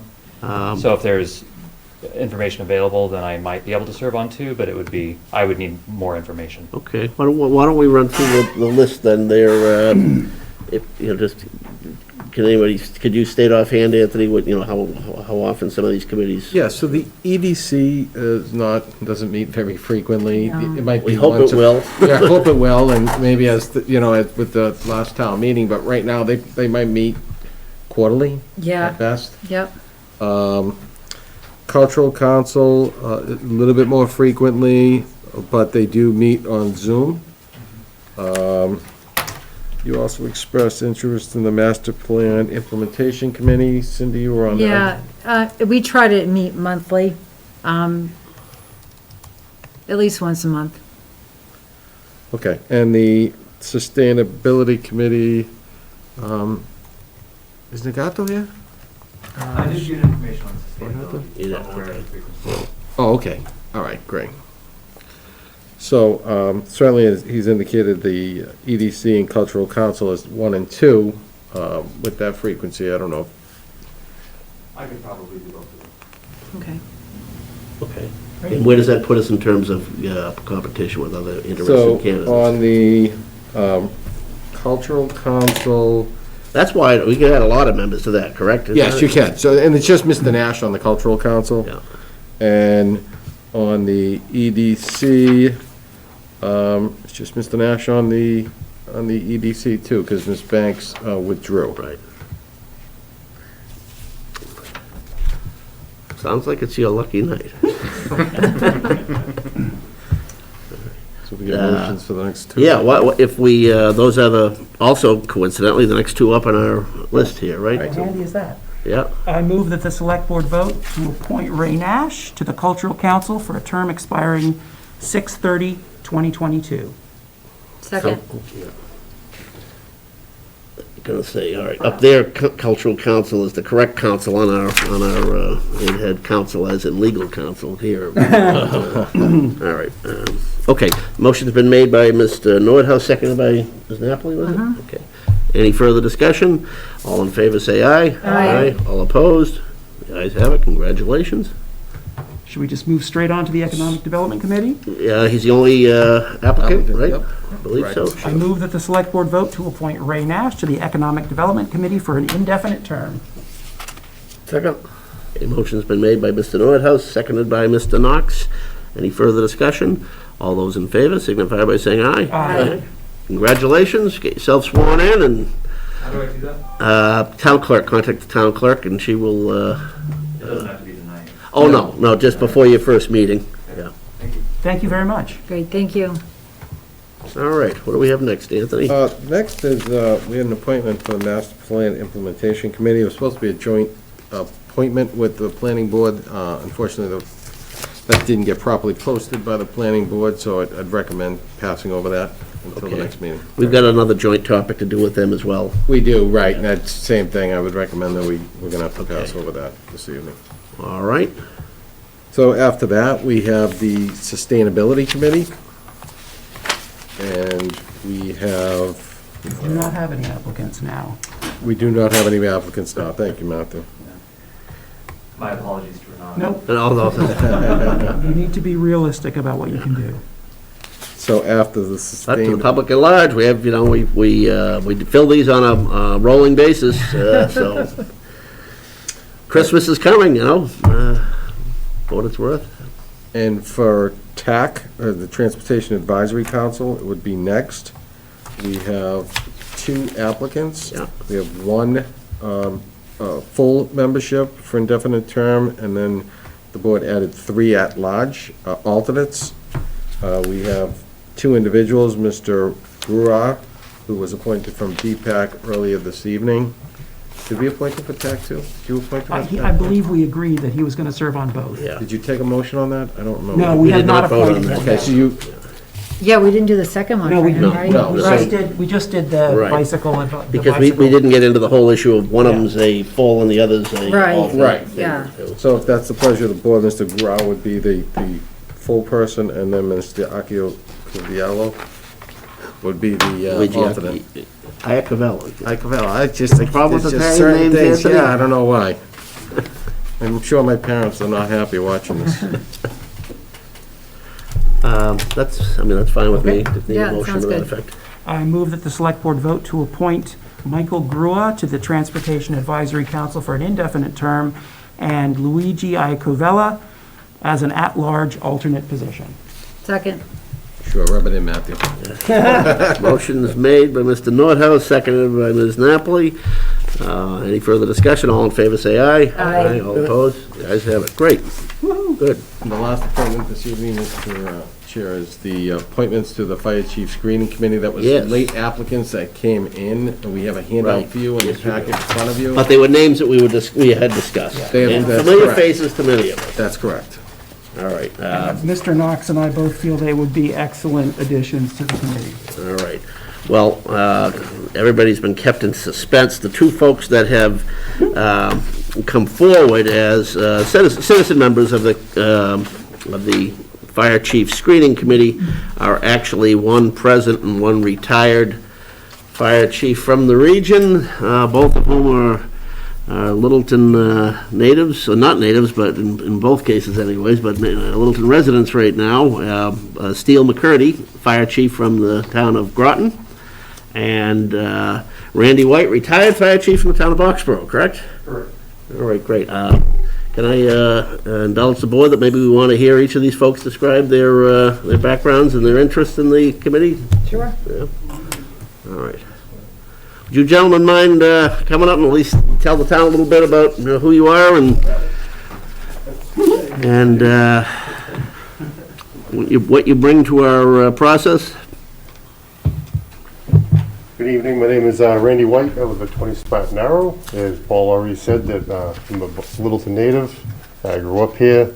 I spent 36 years in the fire service. The last 8 as fire chief of the town of Boxborough, retiring in 2019. I actually started my career here in the town of Littleton in the early 80s before I got into the fire service. I feel that I can bring a lot to the table. That's why I applied for this position to help with the screening. I actually sat on the screening committee in 2012 when they chose Chief Wazitsky. I assisted in that hiring as well. So I'd like to give back something to the community that could actually get me started in the career. Terrific. Thank you. Happy to have you too, Randy, old neighbor. Yeah. Any other questions? Or? Nope. Nope. Okay, terrific. Perfect. Steele?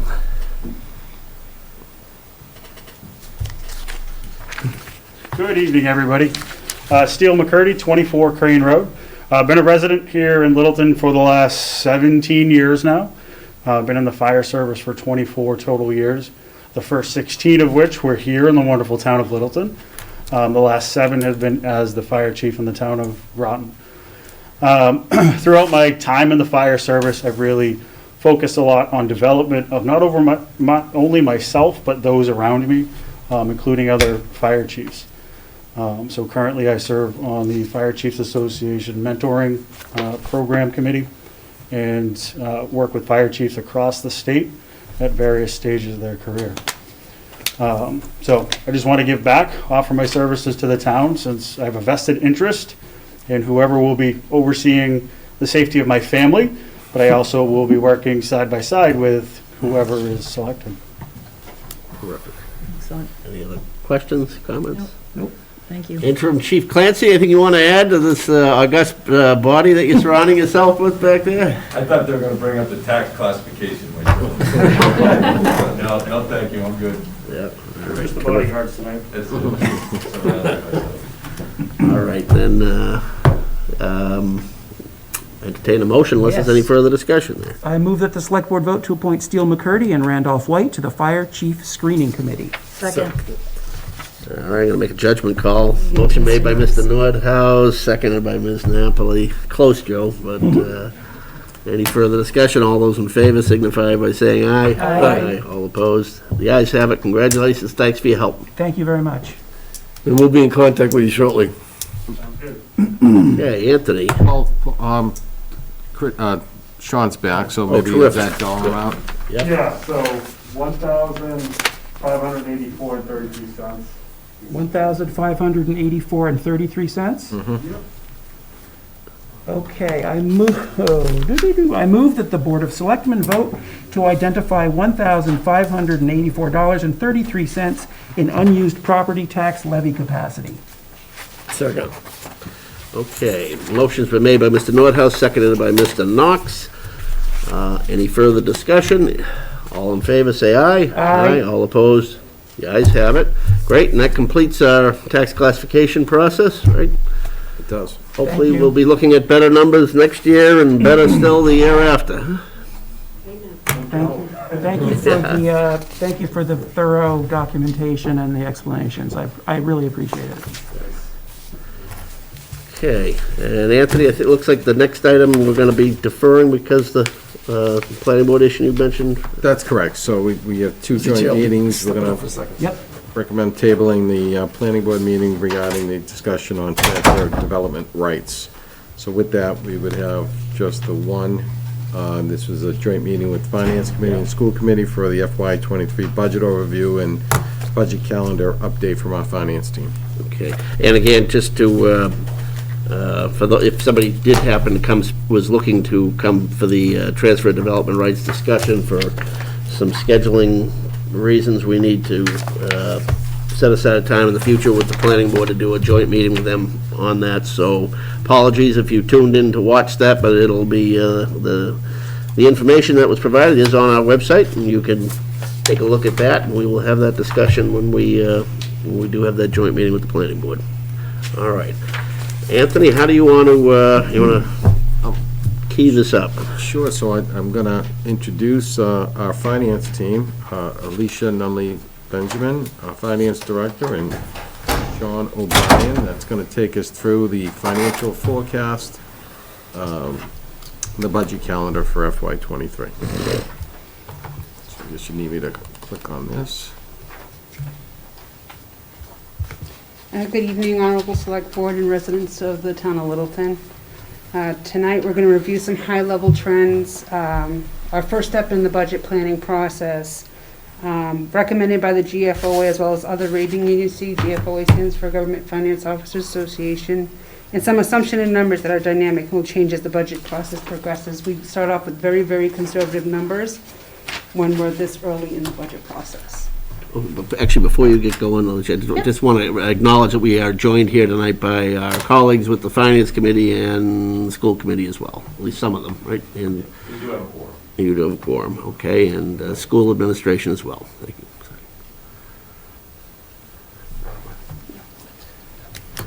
So when we look back, in order to kind of look ahead, it's not always an indication, but I think one of the biggest takeaways from this trend from FY '20 to '25, we see the large gap between the green line as the revenue and the red line as the expense, with our projections pretty close to break even based on the assumptions that we were going with.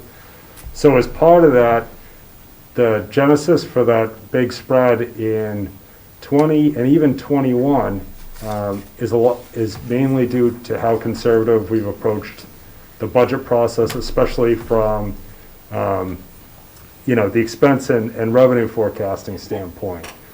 So I think in 20 we had a surplus around like 2.4 million, and then in 21 I think this is going to catch a lot of people off guard because there's such a big net in a COVID year. However, we budgeted revenue so tightly and were extra conservative that anything that came in was basically a plus. So of note, I think the biggest thing is when we zeroed out some of the local receipts that come from, hotels and meals taxes. We still got, hotels got hit pretty hard, but from the meals tax standpoint, there was still a lot of activity, and COVID hit for just the back end of the year. So we already had a few quarters in of strong economic activity. So as we look ahead, we're projecting for sort of a moderate, slow recovery, at least from a revenue standpoint, and with our expenses mostly covering, our contractual obligations and factoring in inflationary factors where necessary. So this is a good kind of high-level overview of where we've been and where we think we can go. It's not the answer to the test, but it's a good planning step before we get. So we did this before we started the budget process with department and the detail and the numbers. So when I'm looking at revenues, I'm looking at 5-year trends, and I'm looking at your levy limit, I'm looking at your local receipts and how your local receipts are performing. These are extremely conservative numbers, as I stated earlier, so they're definitely going to change. We estimated state total aid going up by 1%, and when we do that, we also estimate the assessments going about that same percentage, so usually we see that they coincide with each other. Other available funds and transfers of about $836,104, which is down about 2.5%, and about $1 million of free cash with no stabilization withdrawals. So total other funds of $10,638,040, for a total of $57,479,423, which is only 0.1% change from the previous year. This being extremely conservative, that will definitely change. And I also want to add, I think part of the small delta too is kind of misleading because there's the free cash element is included in here. It's kind of a wash because we use free cash properly for capital and one-time expenditures. So with that big shift from around 2.6 to $1 million now, we're still kind of planning through the free cash process. So $1 million's a good starting place, but we're still kind of going through the financial policies and making those allocations in accordance with that. And to add on, we also used a $500,000 new growth estimate, which is very conservative. As you know, we had $800,000 in new growth that we saw. So here's some of the assumptions that Alicia had just gone over. So property taxes, we take the 2.5% levy limit, factor in the projected debt exclusions, and then add $500,000 in new growth. State aid, we're projecting around 1% annually, which has been our past experience there, and local receipts will eventually tick back up as we get more revenue anticipated from our local excise and option taxes. Other revenues, kind of a weird one, but should be explained. This is mostly the transfer from the ambulance revenue and also bond premiums. Some of the borrowings that were done prior to modernization, so we have to account for the premiums over the life of the debt. So that's why those will hang on for a few more years there. And free cash, think of that as a wash with whatever capital expense that we have. Just one clarification on the property tax, you mentioned the debt exclusions, and in case anybody's ears perked up, those are just ones that are already on the books, correct? Already existing, sorry, Yes, yeah. I realized that as I said it, so. All right, expenses, so we have some pretty good models in place that help to provide sort of a high-level assumption. Now, these don't factor in things like new positions or some of the updates that we've received from departments, but it's a pretty good roadmap, split out by a lot of the major categories that you're used to seeing. So we have the town operating budget that going up around 2 to 3%, the school department around 3 to 4% increases annually. Tech assessments pretty stable. Those are based on enrollment numbers. We've had those be similar for a bit. Other charges and facilities up around like 1 to 2%. Debt service, I still need to update because I need to factor in the refund as well as planning out some of the senior center costs. So that'll be dynamic, and then employee benefits we've been pretty conservative with too. As I said earlier, the capital plan is pretty much a wash with the free cash number, and then the other amounts are things like overlay, snow and ice deficits, cherry sheet assessments, and that's where we get to our total of around 57.5 million. So it puts us in, I don't want to say a deficit position because we're still kind of hammering through and working through the numbers. So we'll probably have more finite ones and honestly a couple of weeks after we process all the information. So I'm feeling like we're in a decent spot right now, but I'll go to the next one. How are we looking, it reminded me, the budgeted versus actual on the current year for like the employee and retiree benefits? Has there been any volatility in there, or? So for employee benefits, it's been pretty stable. I've noticed an uptick in PPO plans, which are expensive, but other than that, we are on track to be,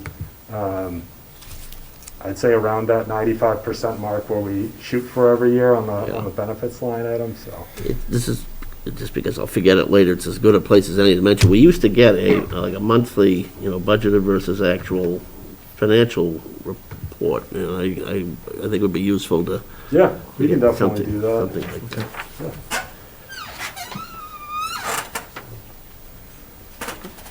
So on the next slide, I have some of the assumptions just to provide a little bit of that detail that we just went through, so you have that for your records. We kind of move ahead. I think there's a couple items that I want to drill it into that are pretty interesting in terms of. Joe, do you want to go to the next? Oh, yeah. Do you want to run to the next one? Thanks. Sorry. So this is one that we as a team thought would be kind of interesting given the impact of COVID. So we took we went back for the last 3 years to break down sort of our economic development revenues. So sort of measures of economic activity in town. So motor vehicle excise is in blue. That's been a really strong number at around 1.7 mil per year, which is really significant there. That's a strong strong number compared to a lot of other towns. Building permits, that continues to be strong with all the growth that's in the orange. New growth, you can see in the gray, that's decreasing, but it's still a very positive mark, especially where we budget around $500,000 on that annually based on projects that are permitted and ready to go. So I assume that's both residential and commercial Yes. combined. Yep. And does it reflect any offsets for abatements? Does the new growth number reflect that or not? That's the overlay. Your overlay is your abatements and exemptions. Okay. So I'm just, I'm surprised that it's shrinking like that. So I think it's also back to 19 where we had such I think it's the commercial. an anomaly with going 1.8 when we've had, Is that the outlier then? It is, but it also kind of highlights, I think the ones I'm most concerned about, even though they're not as big of a percent, are that orange bar and the green bar at the top. Those have gotten noticeably slimmer over time, and that's something where, we're used to getting, $250,000 in meals and then, $250,000 to $300,000 in a hotel, and now we're down to $170,000 and $80,000 on that. So that's where, those are the things that we want to monitor. So when we budget, we'll be, very conservative there, but we just want to keep that in mind. Is, we're used to getting this, but now we can't. It wouldn't be right to budget that based on. But the most recent number you have on there is FY21. Do we have any idea what the current year, 22, how's it looking on a comparative basis for any of the above?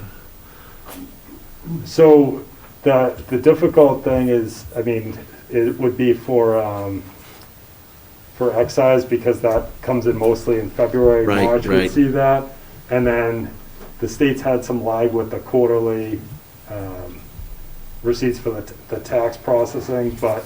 Is that, how about like meals and hotels, is that? No, that's what I was, you're talking about. That's- So, but we can, we can send out an update along with the expense side as well, And the too. state's been, forgiving some of the stuff because of COVID, especially on the hotel side, because they know they've been hit so bad. So the governor has put forth to the House an ARPA plan, hopefully they pass it, to help some of the businesses and homeowners with some of these issues that we're seeing that are occurring right now. And I think with the decline, as you were saying in the new growth, I think commercial's huge. The commercial impact is dropping so fast no matter where you are in Massachusetts because of COVID-19. But I think it's great, like Sean outlined, the 1.7. Most municipalities are not seeing that for their motor vehicle. They're actually seeing a decline in not only their meals, their hotels, but also their motor vehicles. So Littleton's very lucky that motor vehicle has stayed pretty stable.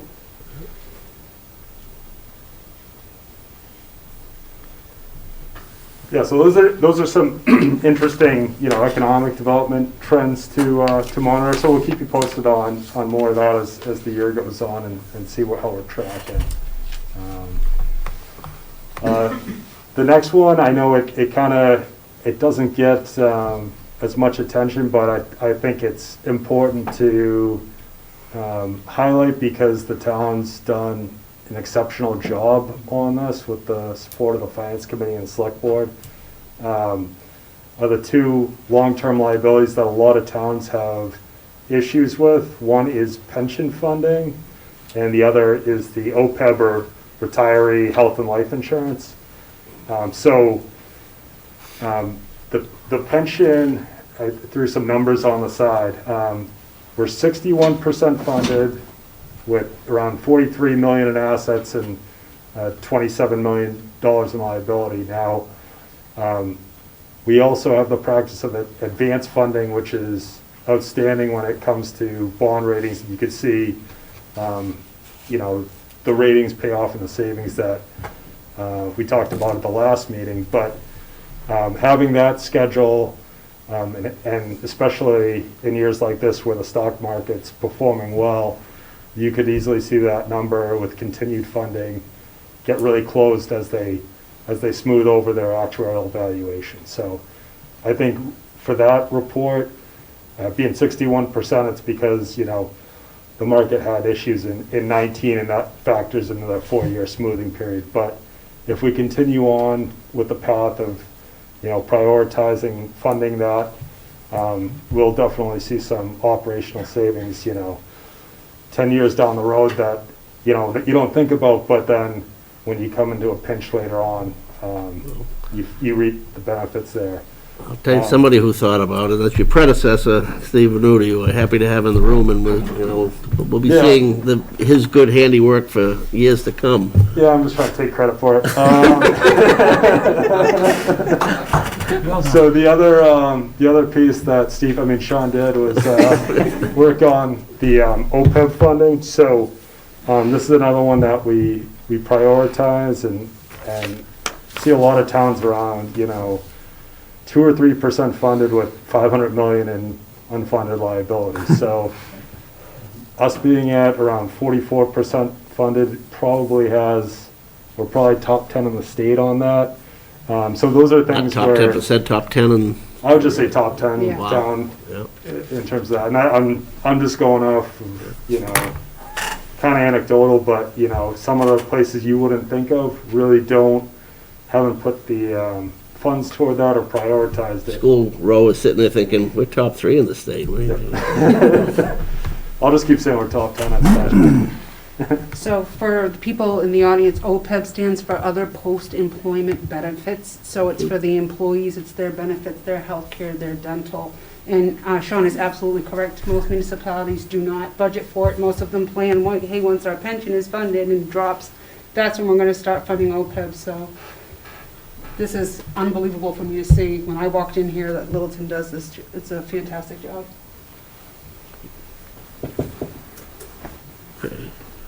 Here's kind of the wrap up. So we rolled up the numbers up top there. I mean, they are dynamic, but it was just sort of like a first kind of look at how we thought things will play out. We've gotten in some of the budget requests to date, so we're compiling all that information and putting that in the Munis and our spreadsheet table so that we're ready to go and have meaningful discussions with departments and really come up with a sustainable and meaningful plan for the town going forward.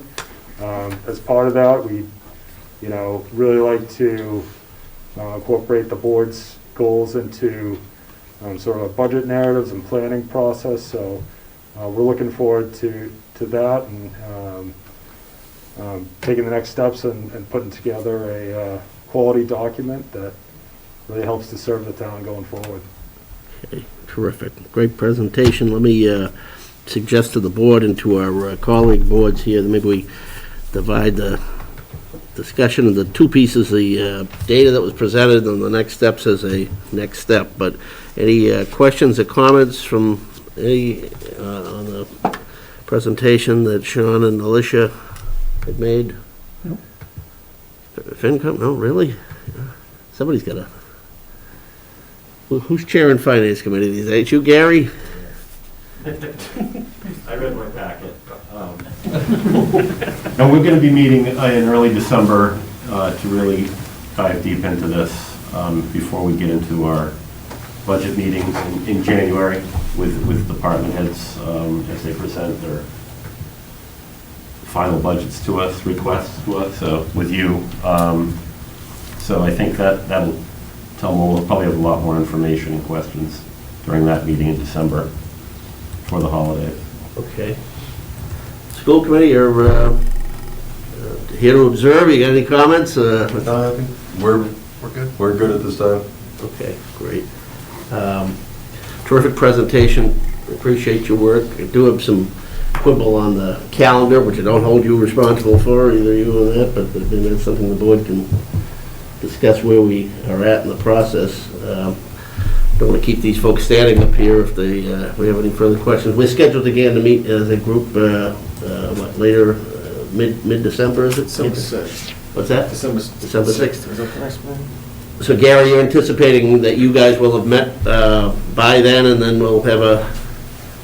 No, that was a question we had earlier. I haven't been able to speak with Anthony on it. Okay. It's just one of those things where we meet the day after you. Right. So we kind of have to stay ahead of that. We've got another meeting in December after that, though, correct, Anthony? Well, we could add another one on the 20th, and then if we wanted to move that up to the 13th, I had mentioned that at a previous meeting. So, yeah, there's two scheduled, the 6th and the 20th. Okay. But if we But want... if they're not meeting till the 7th, it doesn't make much sense for us to talk, schedule a joint meeting until they have a chance. And we probably should have the budget on our agenda for, every meeting at some purpose. All right.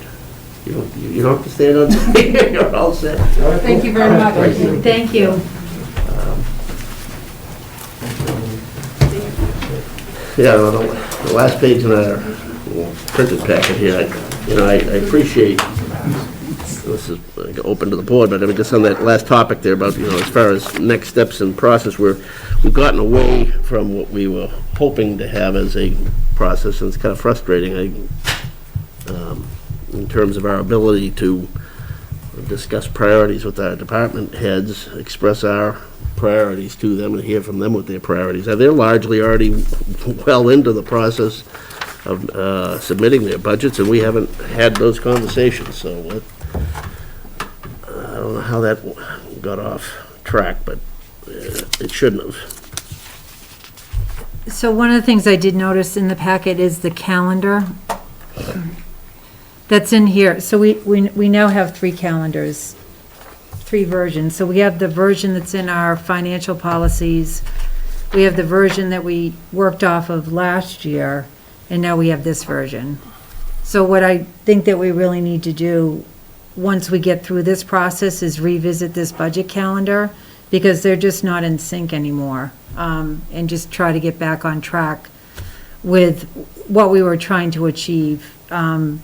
COVID really threw us for a loop. Last year's budget process went really well until COVID hit. And then we had to revisit everything. But we as a select board have really been trying to have a better dialogue between what we're trying to accomplish as a board with our goals and what the town departments are trying to achieve, just to create more, get us more in sync, and just have more of a cohesive approach to the whole budget process. We were hoping to achieve that this year, and we just got away from that. So I think once we get through this, where we're at right now, at the end of this whole process, I'd like to sit down with whoever and just review this calendar and just make sure that we're working off the right calendar going forward, and that we're all on the same page for the budget process in the future. I agree with all that, but I'd also like to try to recapture some of that in the current. I'd like to get at least our own departments in here for Oh, yeah, no. That's what I was going to ask. So do you want to schedule that for the 6th and have 6th, department yes, heads come yes. in, and we'll Yeah. do that first early in the Maybe, meeting? and- are the departments that either are under you or direct to us first, and then perhaps at a following meeting, have the other departments, essentially, when we're submitting a budget, we're submitting a budget for those direct reports to us, and effectively, all the others, we're making that presentation to town meeting, so Right. the earlier we're involved in those conversations, the better. Right, So we'll put that on the agenda for the December 6th meeting. okay. Yeah, because, that's always, Yeah. it's important and helpful. Yeah, we had a busy fall, we've had a lot of turnover, and, they're all in the COVID, as you mentioned, but still, we should strive to make that as much of a priority on our calendar to hold to that. And to the extent that we can get ourselves back on that track, that's what I think we should be doing. We can easily get back there. It's not. Okay, good. Yeah. All right. Okay. Okay, is there anything else we want to cover on this topic tonight, or that's good progress? It was a great report, and if we're able to get back on track with the I think we can, department. well, the next, meeting, so. Okay. All right. And there was no motions there, I don't think, right? No, I don't believe so. No, it was just an update. Select board discussions, and Anthony, the first one is Sure, the assessment center firm Yes. selection.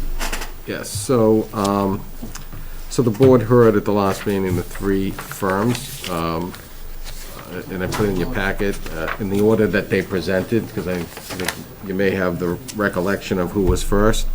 So the first one, just to recap, Thank you, good night, folks. the first one was Municipal Resources, Brian Duggan. The second one was Jack Parrow from Parrow Consulting. And the last one was Wayne Sampson from Public Safety Consultants. Michelle's here to answer any other questions. I think that all three firms could probably do what the board wants to accomplish, and it's just a preference of the board at this point. I'd prefer to start with our designees to the committee. You have preference? We haven't spoken about it, but from what the presentations that we had in the last meeting, this is just my feeling. I'm not an expert in this at all, but I would go with this. I'm favoring the second choice of the Parrow Consulting Associates. He is a fire chief, and that's what he has specialized in the past. He's a little bit less in price than that first group that we saw, which wasn't my favorite. So, in the last group, he was actually his specialty is police, and he's bringing someone else in to do the fire part. So, I'm looking at number 2 as being who I would favor. So I reviewed the applications and I spoke to Michelle at some length about it, and I would prefer to use the municipal resources, the first one. I think that, I realize they're more expensive. I think one of the things that I heard was that they were really good at giving feedback, which was maybe not 100% in the domain that we paid for, but would help us a lot in the process. So I think that my reaction actually was I would have put the second one last, and I think the first or third would do either, but my preference would be for MRI.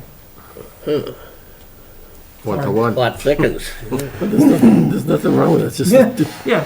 Was there any services that one offered that another did not, that you both feel are imperative for the process? I don't think any of them wouldn't give us everything that we needed. Okay. My impression is that they all offer everything, essentially. I believe that MRI may have been the only one who mentioned bringing in a town manager as one of the assessors. Right. Whether that's valuable or not, I don't think we really know at this point, and we can discuss it. But I wouldn't make my decision just based on that. Right. So after we pick which firm we want to use, you'll go back, with the group who we just appointed, and then you'll figure out how you want to. Yeah, we'll schedule the Will you, assessments. and what you want that cart to be, because it was all different services could be added in. Correct. And offered, okay, all right. Presentation-wise, I was leaning forward towards the first presentation myself personally, so. Well, I'd be curious to know what Chief Clancy or Michelle if they have any insights you want to give us on your observations. Well, thank you, Chief Clancy, Interim Fire Chief Clancy. As you might recall, I left. We received a call in the middle as they began their presentations. So I watched it the following day, and I guess looking at it, I did have the same reaction that, the third one was more police oriented, but Michelle and I, we haven't had a chance to discuss it. But to me, I don't think you can make a bad choice. It would be between the first two, in my opinion, but I'll let you make that decision. So, it's as long as you get somebody and you start this process and get Thanks, somebody. Tom. As long as you acknowledge that you were asked. Yes, no, thank you very much. I appreciate that. Likewise, Michelle, you can take the same dodge he did, or you can. No, I spoke with Matthew, like he had said, and I think, like, as he mentioned, all three are capable of doing the job. All three are capable of running an assessment center. it's what you're looking for out of it, that, you know, these little tidbits. Do you want a town manager involved? Do you want, you know, somebody that can still run an assessment center that maybe themselves are more geared towards police, but they can bring in fire experience? I mean, they all have teams of multiple individuals that can really do the job, but it's that extra experience, and I'll say you get what you pay for. And I speak from firsthand from that with that company because I've worked with them. They really dive in and go the extra mile to give you the all-around package for it. Okay, well, that's valuable. I mean, first-hand experiences and a satisfied customer is, you know, there's merit to that. I guess the difference in price between the first one and the second two pales in comparison to 15 years of a fire chief's salary, so Yeah, let's do it right. Don't be penny wise. Not to mention lawsuits and other things that come up. Yeah. Now, it's not gonna happen, but I'm just saying, those things can happen. Right, yeah. Money well spent up front, sure. Agreed. So I don't know, where were you on? I'm trying to remember again. It was I know there first. I agree with Matthew. Okay, so you guys were both in favor of the first one, and Joe, you were favoring the second one? Yeah, but I have no problem with the one either. It's not a case Okay. of, there was just a gut feeling after reading, I thought it'd be easy to work with. That's what I was looking at. All right, I don't see that there's gonna be much more deliberatively that comes out of it, so, and it sounds like whoever's chosen, everybody's committed to working with, so. Yeah, I think, Paul, too, is that once we make that choice, then we can sit down with the committee and actually tell them exactly what we're looking for in a chief, and we have their expertise help us out and say, this is what we want, this is what we're not looking for, and that type of thing. Sure, okay. All right, well, I'm not interested in creating a stalemate, so I defer to the majority, because it sounds like the distinctions are not, nobody's digging in their feet too hard on, so I'll entertain a motion then on that. Very well, I move that the select board vote to award Municipal Resources Incorporated with a contract to conduct the assessment center as part of the fire chief hiring process. Second. Okay, motion's been made by Mr. Nordhaus, seconded by Mr. Knox. Any further discussion? All those in favor, say aye. Aye. All opposed? Ayes have it. Terrific. You get your assessment center. Go out and assess. All right. Anthony, when are all the resumes due in applications? Michelle, do you know the date off the top of your head? What's the deadline date for applications? The 30th. 30th. So we might be able to get one meeting in before the resumes are due. Okay. Okay. It'll take some time to redact some of the Yeah, information okay, fair anyway, enough. so it gives staff a little bit of time. The to- first week in December, maybe. Yeah. Yeah, that's fine. Thank you. No, I wanted at 12:01 a.m. on the 30th. Well, we would do it, but, December, okay. Okay. All right. Next item we have on the agenda is the select board discussion on the reorganization proposal in the finance department. Obviously, it's on the agenda, we get information on it in the packet, we'll discuss it, but that's the sort of topic that I would expect to come up in the budget proposals that, departments would make, and would see it in context with other departments, so we can balance proposals and establish priorities accordingly. But, Anthony, how do you want to? we discussed that too, and I think it's an opportunity to just have Alicia maybe kind of outline some of her plans, which might help her drive her budget process to that point. Good evening, Honorable Select Board, Alicia Millie Benjamin, Finance Director. Through the Chair, Select Board Member Glavy, that's exactly what's going to be in here, is that it does propose at the end that I'm looking to develop a job description and add to the fiscal '23 budget. So some of the things that we would like to do is add a financial analyst position. So right now, it's just myself and an assistant, so it's extremely difficult to balance all the tasks that we have at hand and get things done. We definitely have a need for grant accounting, we have a need for special projects, we have a need for cross-training, so I'm training and having people cross-train with each other. This specific financial analyst position would also cross-train with everyone so that there would be a backup when people take vacations. It would act as an internal control, so they would be looking at other people's jobs, because right now the jobs are very siloed. within my finance department.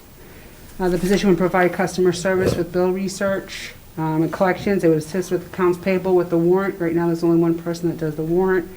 They would help with grant accounting. As you know, we have the ARPA grant coming, which is really large. Also, I'm looking to upgrade the treasurer to a treasurer/management payroll position.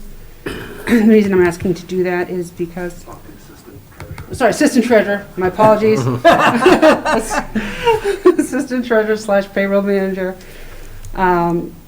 She has taken on so many tasks within HR. She sits there, she's done deductions, reconciliation, she's identified potential fraud and saved the town money from potential fraud.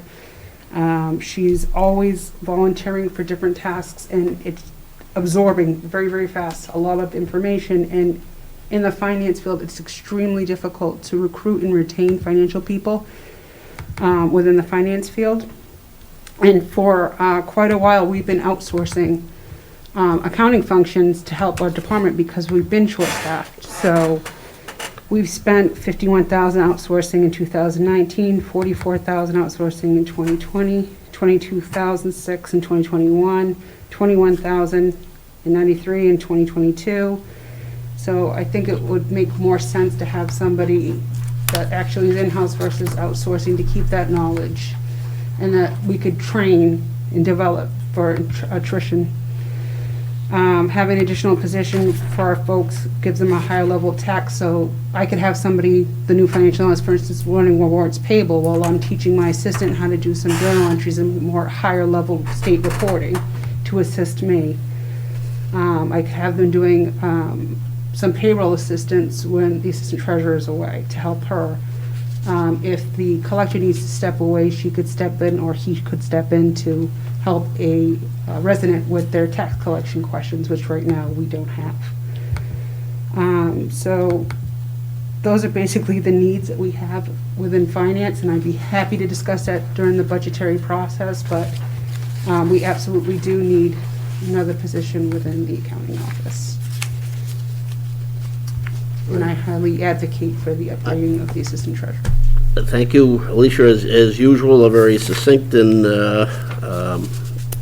thoughtful presentation. I've got a number of specific concerns, but I'll defer to other board members first. Do you have any questions or anything else? I have only one Yeah. question. So you mentioned in your memo that there were 2 positions cut due to COVID. Yes. Do you have any sense of of how the balance of those positions versus the new salary how those would balance out? Yeah, so they had a collector part-time helping out with the collector that's there now. Right now, it's just the collector by herself, so there's nobody to assist her. And then we had a part-time financial person / intern that was helping with the accounts payable. So basically, the financial analyst would be a morph of those into one, plus doing grant management, because there's a lot to do. A lot of the stuff was outsourced before, so we paid for a balance sheet to be outsourced at $5,000. We paid for Schedule A at $3,600. I'm taking that all in-house and doing it myself. So I need somebody to help me while I'm taking the task in-house that were outsourced, and to also help our teammates so that we can cross-train and be more efficient. So, yeah, I'm curious how you think the salary of this new position would compare to the 2 that were cut. Well, I think when you look at the salary of the 2 that were cut, and then you add in the cost of what we're paying for outsourcing, that it would pay for itself. Of course. Yeah, and just to kind of provide a little bit of background too, I mean, so, and this is a little bit more personal to me because I started in kind of a role like this, and it's one of those things that you can develop, learn from, you know, strong managers, but then also provide those operational efficiencies that if someone's sick or on vacation, you have, you know, coverage and a competent person to slide in the interim. And those are things where, you know, on paper, I'd probably say it's probably, you know, 50 to 55,000, just, you know, I haven't talked to HR on the range yet on that stuff, but something that you get someone with skills, aptitude that can come in and contribute and learn, but also, feed in succession planning, but also be a resource to all town departments. So it's kind of trying to think ahead as the town's growing and help to continue, the successes we've had without, running into operational hiccups. So I think there's, some fine tuning that will obviously need to be done and obviously getting everyone's feedback on, but in my opinion, there's a need there, but it's obviously important to go through the vetting process as well. And also, if people wouldn't mind me just adding a little bit more, back at the beginning of the year, we had the former finance director present the finance department reorg as well.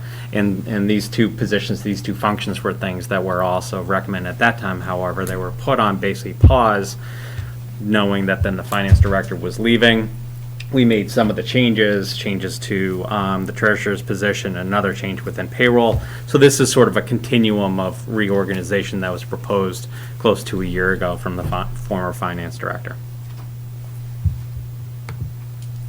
Joe, any questions? Not right now. Cindy?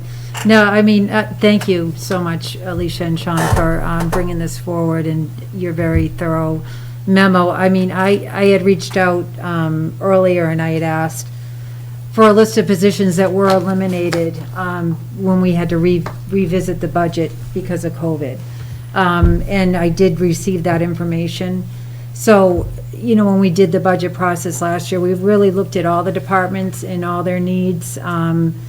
And that was what we discussed. That was part of the budget process with FinCom to figure out what positions we were going to fill and which ones we weren't going to be able to. And I think that's something that we're going to have to do with this department reorg as well. I don't think it was something that we really anticipated. We just reorged the HR department. We still haven't implemented the reorganization of our permitting department yet.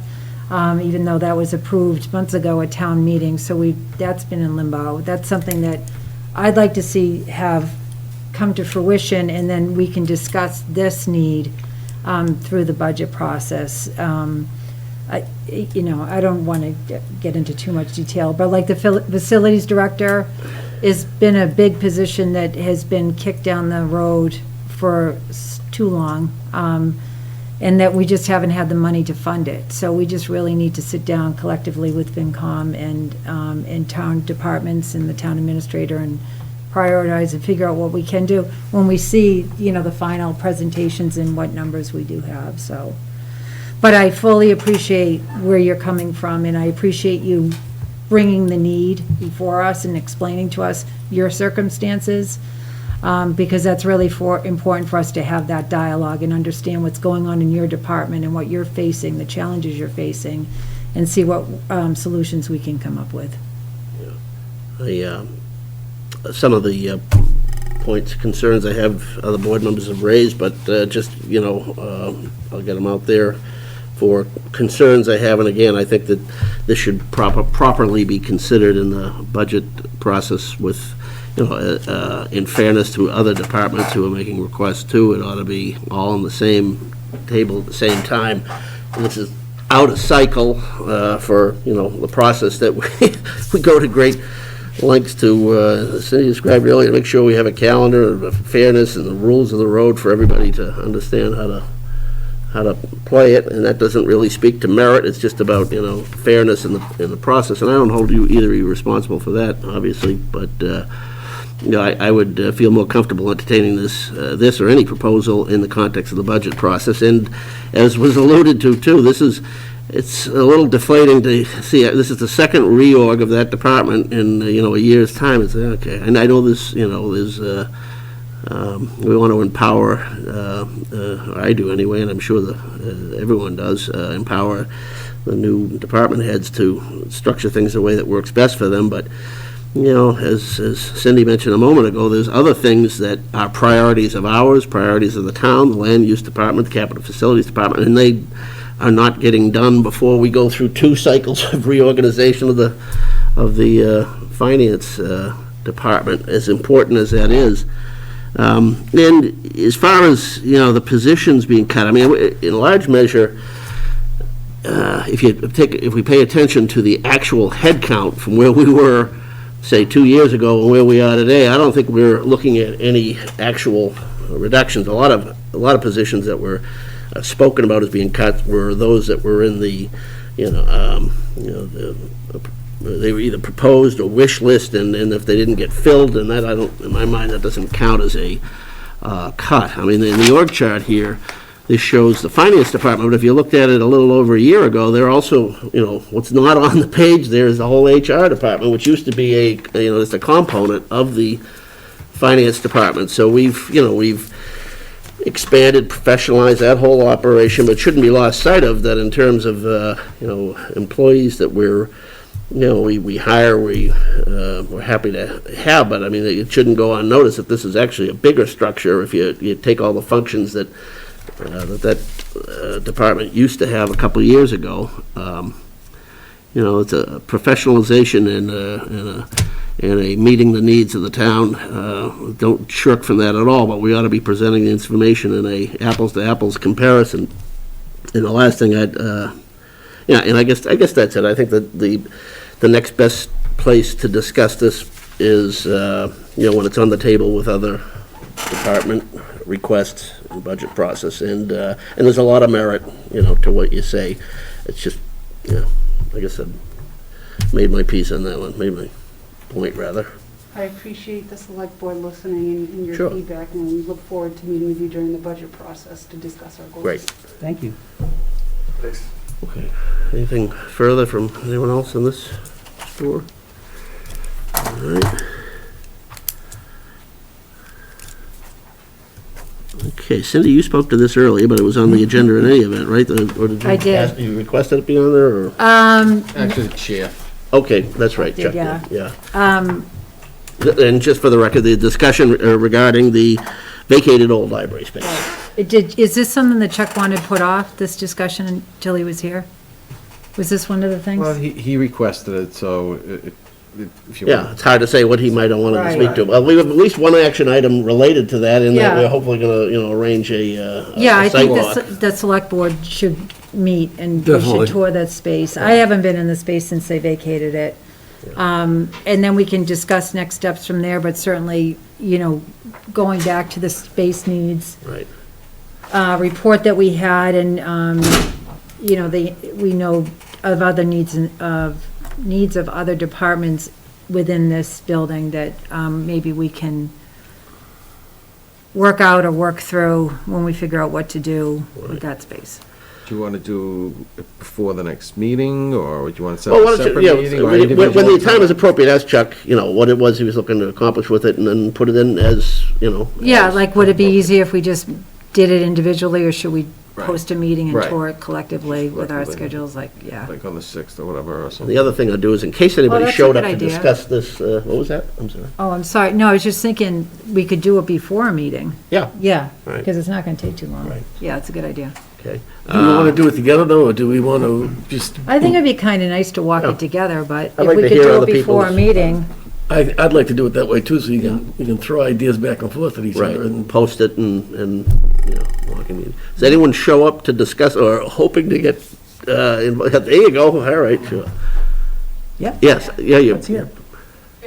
I thought you were gonna table it. No, well, yeah, but if you showed up for this topic, I don't want you to go home empty-handed. If you have anything to add to the discussion, we'll be revisiting it again, sure, but if there's anything you want to add right now.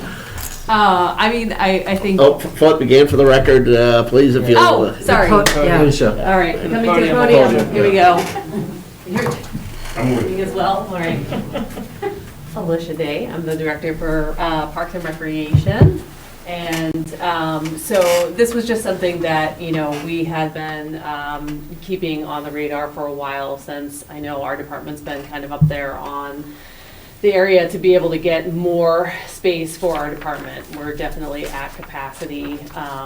And so, this would be a really great opportunity for us to be able to have some sort of an interim space for us to be able, until we're able to look at a bigger, a bigger picture of, what all of this community space looks like, and that including Parks and Rec in that. So currently, with COVID, we have a lack of ability to be able to run some of the programmings due to smaller spaces that we have.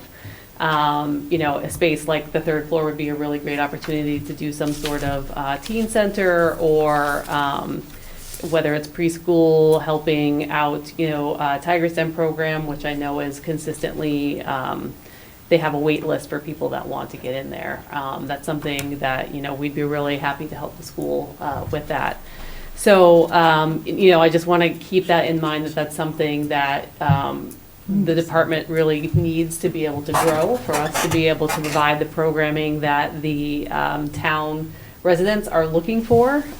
So we just want to be considered in part of that, as, if we were able to vacate the space that we're at currently, that allows space for Elder and Human Services to kind of come down, and they could have first floor, which is really important for them to be able to have access for any of the folks that they're working with that have disabilities.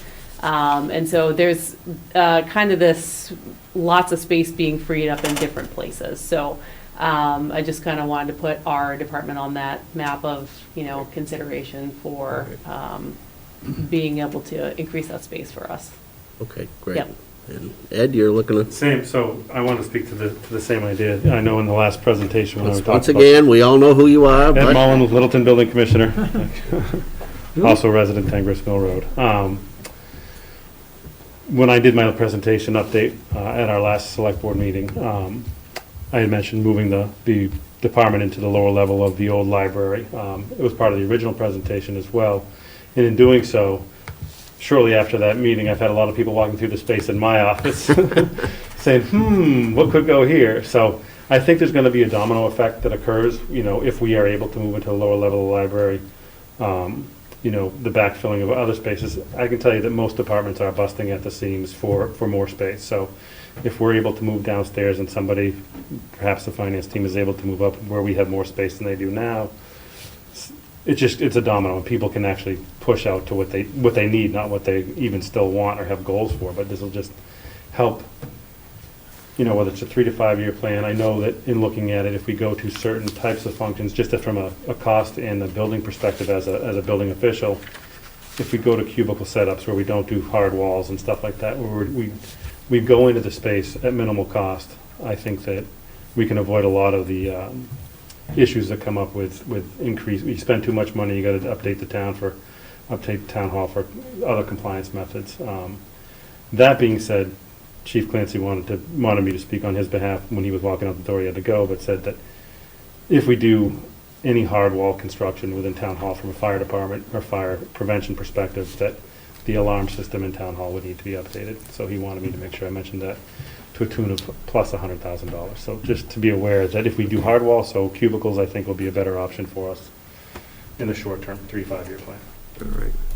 Well, thank you. Obviously, a topic we're going to, we're not likely to get into too much detail here. I'll allow you to add something here, but, obviously we got to do a walking tour of it, and we want to, have a discussion, fuller discussion when Chuck's back with us, but anyway.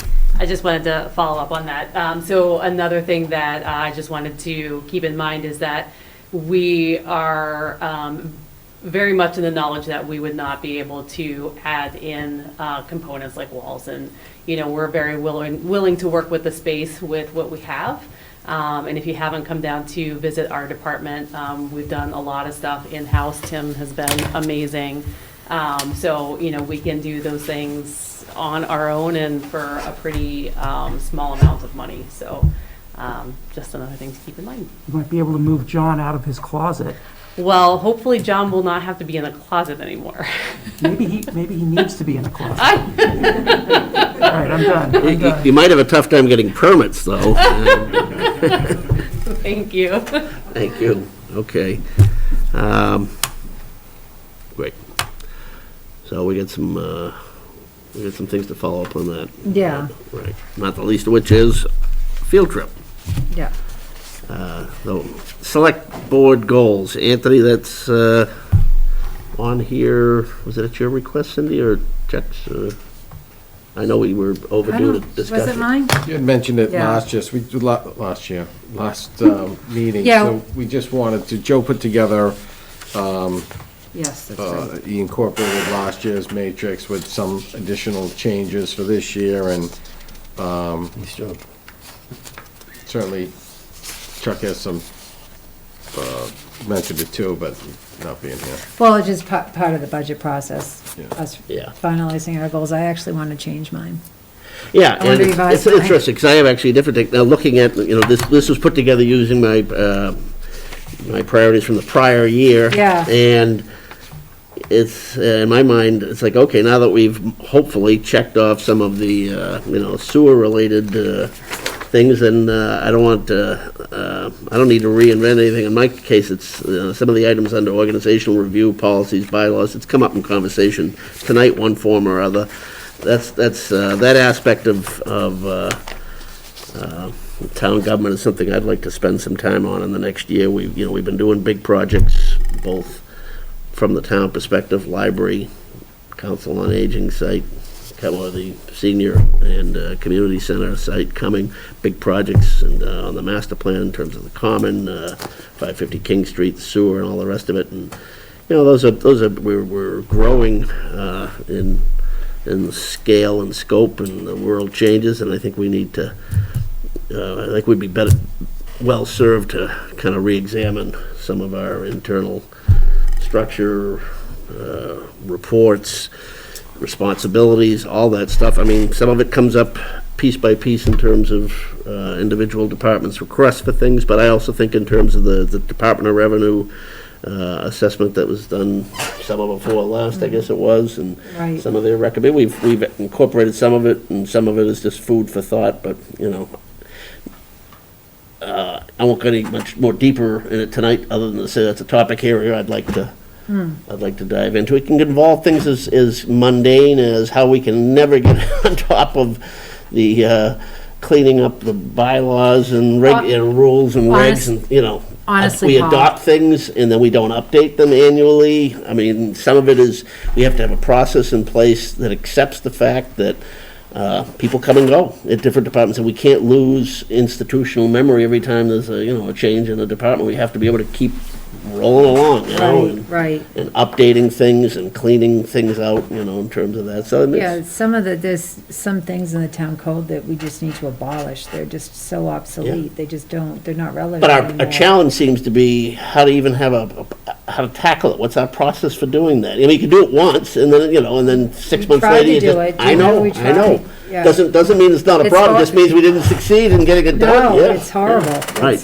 But I mean, that's the collective area I'm thinking about, that it incorporates, different department heads and how they all interact, how they interact with us. In my mind, too, the website and how we communicate with the public, it's Communication powerful. I don't care how many awards I won. Communication is a big part, and Yes. you mentioned structure too. If you get the right structure and we communicate with each other, we can get a lot more done. Right. Instead of being off in different directions. So there's a lot of, you can sit down, just go through, you could spend hours just on that one area. And we're not gonna do that tonight, but I collectively, that's kind of what I have in mind. for Yeah, my, right. That's why, without adding anything new, because you know what, you add one of the other things, that becomes the shiny object, and you never do any of that stuff, so. Right. I'm gonna try to discipline, it's like, all right, that's the mantra you're gonna hear out of me. So, the past 20 years, hopefully this will just be the next Right. few months, but. Yeah, no, I agree with you. But could we perhaps edit these goals for our next meeting? Because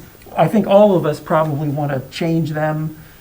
Oh, yeah, I mean. So, I would love to have an action item for us. Right. To come back here with, like, goals that we individually Yes. are all happy and satisfied with. And I agree with that, and I will say this for the record, Diane Dickerson, she did attempt to get us to do that, She But, did. yes. Totally on us. And she was just too darn polite about it all, and Maybe She is Dawn meaner respectfully than requests, Diane? a gentle reminder. Yeah, gentle reminders we got from time to time, but there was a lot going on at the time. Once again, the excuses are easy to come up with, but yes, we should, okay, so now that we've got it in, hard copy form, maybe we should all go back and revisit and revise, our individual Yes. pieces as we see fit. So how does that fit in with the budget process timeline? Well, I mean, in my opinion, that ship has sailed for this year. I mean, I think we have some influence, but I don't think that the whole process of us with our goals coming ahead of the budget is going to happen.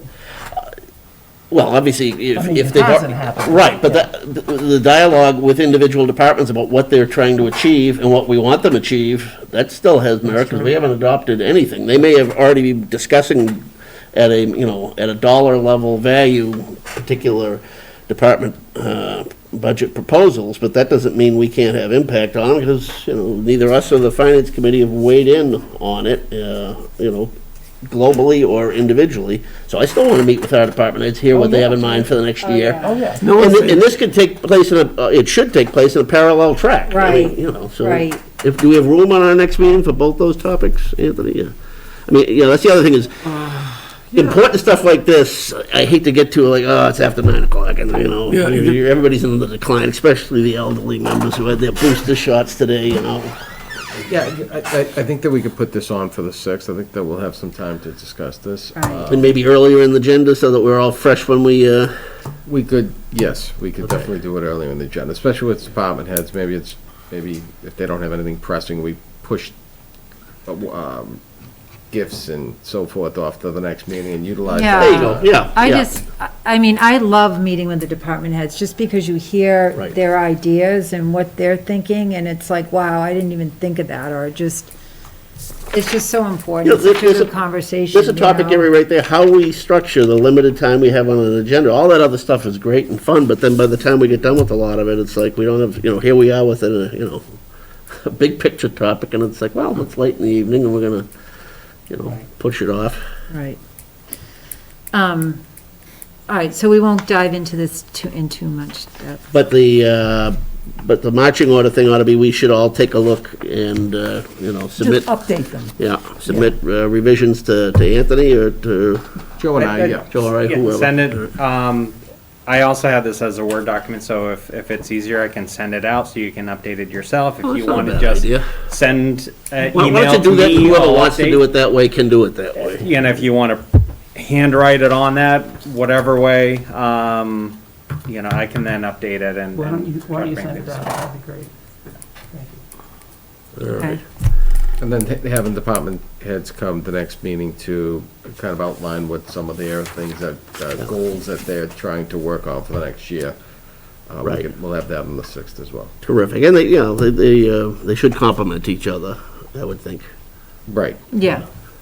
We had talked about when Cindy was chair, having a goal-setting Saturday almost with department heads and select We did board. talk about that, which I And- think is a great idea. Remember, we were all going to sit in a big room, right, and just talk, just spitball, and Talk, and then at the end of the day, Yeah. maybe come up with a matrix with, that maybe the select board's coming up with the major functions, and department heads are filling in what they have to do to get some of that stuff done in that matrix, so right. just kind of. Well, reintroduce that idea when we discuss this on the Yeah, 6th. we did talk about I that. think you had a later town meeting, Everything, it just totally got compounded thrown- in. yeah, we You know, we just- should have been looking at policies, and it's the first meeting in May after a select board meeting. It's one of the bullet points that Right, just COVID kind of threw everything off. yeah. What a- We got to meet more. Right, well, Can I say that? We have to meet more efficiently. We have to meet more efficiently, right. Oof. Just saying. All right. Okay, we're ready to move on to the next topic, if that's, everyone's content with that for Yes, now? Okay. If this is under your report, Anthony, but, well, anyway, we've got 2 items in there, correct? Yeah, we have 2 items. Joe will take the first one. Sure. Thank you, Anthony. So we have members of the Historical Society here. In your board's packet is information from the Historical Society seeking consent of the board to allow them to replace the heating system at the Houghton Memorial Building. Within their letter, they also identify that there's needs for additional work at the Houghton building, and that they would come and meet with CPC in order to prepare requests for funding through CPC for additional HVAC improvements to the building, but that there's a dire need for replacement of the heating system here. And Carolyn, I don't know if you want to say anything more? No, it's just, it has become. Carol, you go to the podium. For the viewers at home. Carolyn Mueller, 80 East Roxbury Drive. I'm here with colleagues. It's become a problem because it doesn't work right now. So we don't have any heat. We are closed right now to the public. In fact, we will have a board meeting coming up. We're going to have to do that off-site because it's the brick building and it holds the cold in. So it's really become an issue. We had no AC over the summer, one of the hottest summers of recent memory. So it's something that we really want to get done. We want to get it done now. And that's why we didn't want to wait till May town meeting to have CPC funding to replace the whole system. So this request has also been reviewed with town council, and basically we just need some, town council is putting together just some indemnification language as well as some insurance requirements. So the motion was basically just drafted to basically refer to final approval from town council as to form. But the language within the lease basically allows them to do improvements with the consent of the board. Okay, that was my principal question, which you answered and said in the report here too. The council is already in the Yes. dialogue on it. I'm familiar with the lease from past time. Ed, did you have something you wanted to add to I this? just want to come up and support the request. I've been in the building several times in the past 2 years, and the moisture content is a real big issue. Yeah. Due to the fact that they're not controlling the temperature of the building, so they're getting significant moisture buildup, and there are some wonderful artifacts in there that we certainly want to preserve. So I just wanted to speak to supporting the request. Terrific. Board members, any questions? Any further questions, I should say? Could you just clarify for me, so are there two different expenditures, one for the heating system immediately and then the HVAC system later, or is it all together? No, it's actually all together. What we're going to put in, it's going to be a dual system now, so we'll have the main floor will be controlled by thermostat for AC and heat, and then the bottom floor will be, there'll be 3 of the mini split units and the heat pump and all that new technology. But we just want to get it all done, do it all at once. It's cheaper that way. We're going to have some of the ductwork done. Part of what Joe was mentioning, the spring CPC will be for some of the windows. Some of the windows need some repair, but that's a separate issue from the HVAC system. And then when you meet with the CPC, and are they going, is this to offset that cost and get money back? No, this is coming out of our capital funds. Okay. We're going to save you money. Thank you. Okay, terrific. If there aren't any other questions, any other public input on it, I'm assuming you ladies are here in support? Yes, okay, then I'll entertain a motion. All right, I move that the board vote to approve the request of the Historical Society to replace the heating system at the Houghton Memorial Building, subject to review and approval of town council. Second. Motion's been made by Mr. Nordhaus, seconded by Mr. Knox. Any further discussion? All those in favor say aye. Aye. All opposed? The ayes have it. Good luck. We did have, I forgot, I had it written down. There's one of the U's, the trees, we're gonna, on the Foster Street side is where we're gonna put the unit. We're gonna have to take one of those out, but that's. It is overgrown, it does and, plant a replacement yew, and in a couple of years, you're never gonna know it was gone. Okay. Thank you. Good. You start tomorrow. You might want to explain 30B to her, Joe. Well, that's why we're doing it this way. Right. So we don't have to get into them. Right, Correct, right. exactly. So I guess you can start tomorrow. No, well, pending town council. Yeah. Just noticing our screens are blank. I don't know if. My computer shut down, so. Oh, okay. We only have, Okay. do you need it? No. We have one more item. Yeah. Okay, yeah, we got the Human Resources Director, I believe you would ask. I did, yeah. I was just reading the memo. Yeah, so I had asked this to be placed on the agenda just to find out, we had brought on Jennifer Deborah Wood as an interim Human Resources Director while we were trying to fill vacancies in that department. That was back in, I believe, June. And I know that she's still currently working for the town. It appears through the warrant that she's working as a consultant. That's how it's been categorized. So at the time, you know, Anthony had come to us and asked about bringing her on as in an interim position. I just wanted to find out currently what her role is at this time, since we have filled the positions in the HR department, and how we're covering the cost for her employment, since it wasn't a position that we had budgeted for. I got it when it was an interim position, but now that the vacancies in that department have been filled, what are we doing? So we can do year-end transfers. Part of the discussion for the next meeting was also some COVID funding and so forth. As I outlined in the memo, there's still a significant amount of work to be done. I think she continues to support Michelle with the transition into human resources. There was several issues that was uncovered by members of our finance team with an audit, that benefits that we're paying, that employees weren't even working for the town anymore. So there was a lot of things that we've been working on really for quite a number of months, and continue to do that. And even with Michelle coming aboard, she's also dealing with, you know, we're not exempt from having personnel issues, and we certainly have our share, and we're also supporting the school department with some issues as well. So Michelle has been doing a lot of that, in addition to getting acclimated. We still have the 3 positions pending, of which, you know, 2 of them are very important, and the DPW director and the fire chief. You know, I would envision at some point, Joe and I had talked about, Chris has offered to stay on for a couple days a week, but that's 3 days a week where, you know, maybe Joe's working out of DPW, and kind of, especially an important season, which is snow and ice season, to make sure that services are not interrupted.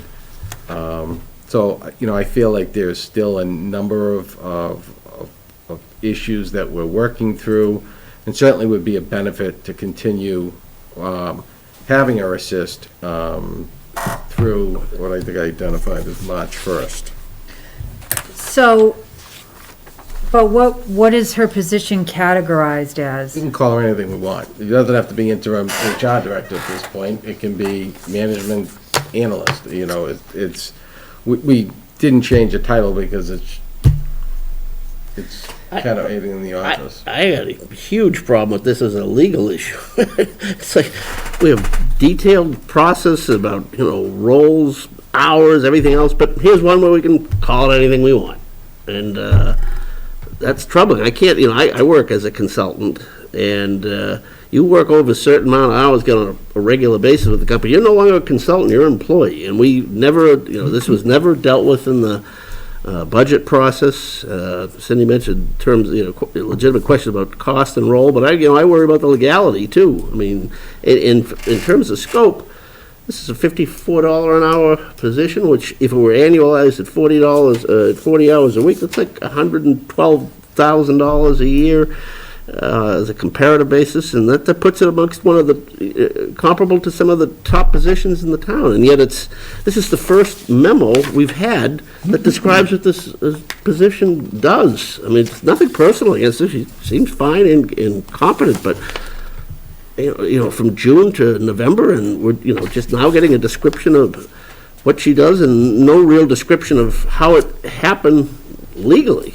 I can't believe this is, the Department of Revenue, or the IRS for that matter, would pass muster on this as, yep, that's fine. I guess I would ask, when we hired CLA to act as our finance director 2-3 years ago, isn't that the same thing? Or am I missing something? Is she a contractor or? She's a contractor. Okay, We so. were hired as a contractor. So $54 an hour that's not really $54 an hour because we're not paying benefits, which are significant. We're not paying withholding taxes either, which is a significant legality. We're withholding what we, She gets a 1099, it's her, Yeah, that we issue that's not on 1099s us. to any of our vendors, and it's their responsibility to, which we also send that 1099 to the IRS and the Department of Revenue, so it's under their Town responsibility. council aware of this? Department of Revenue aware of this? We don't contact the Department of Revenue for I don't- questions like this, I don't but think happy to this is- talk to town council with this, but I just don't see what's the difference between this and any other contractor that we've used. I'm not sure I understand your concern. So- The contractors are here all the time. But do we go through procurement to get their services? That I don't know. This is If a we're person gonna who bring in- effectively acts as an employee when she's in the building at all times. It's not the same as the HVAC contractor coming in I've or. worked as a contractor 40 hours a week in an office, and I was not paid, I did not have benefits, and I made an hourly But for wage. municipalities, though, Matthew, it's different All right. than the private sector. We, As Board of- finance director, can I make a comment? Sure. So, at the Massachusetts Municipal and Auditors Accountants Association, they did have the IRS present to us. And one of the measures that they came up with is if you are a consultant or a contractor, you make your own hours. If we were legally telling her she has to be here from 9 to 5 and directing her time, she would be considered an employee. If she's directing her hours, she's considered a contractor. And as Anthony stated, at the end of the year, she is responsible for taxes, so it's our responsibility in accounting to issue a 1099 form to the IRS. And in addition, any vendor over $5,000 is sent over to the DOR. I just Fine. wanted to enlighten the board. Yeah, oh, Thank you. I'm enlightened, but I'm already was aware of that. What I'm also aware of is that the town never voted at town meeting or through any other formal part of our financial process to fund this position. it's not a position, it's a contractor, and I would again say the same thing with the CLA.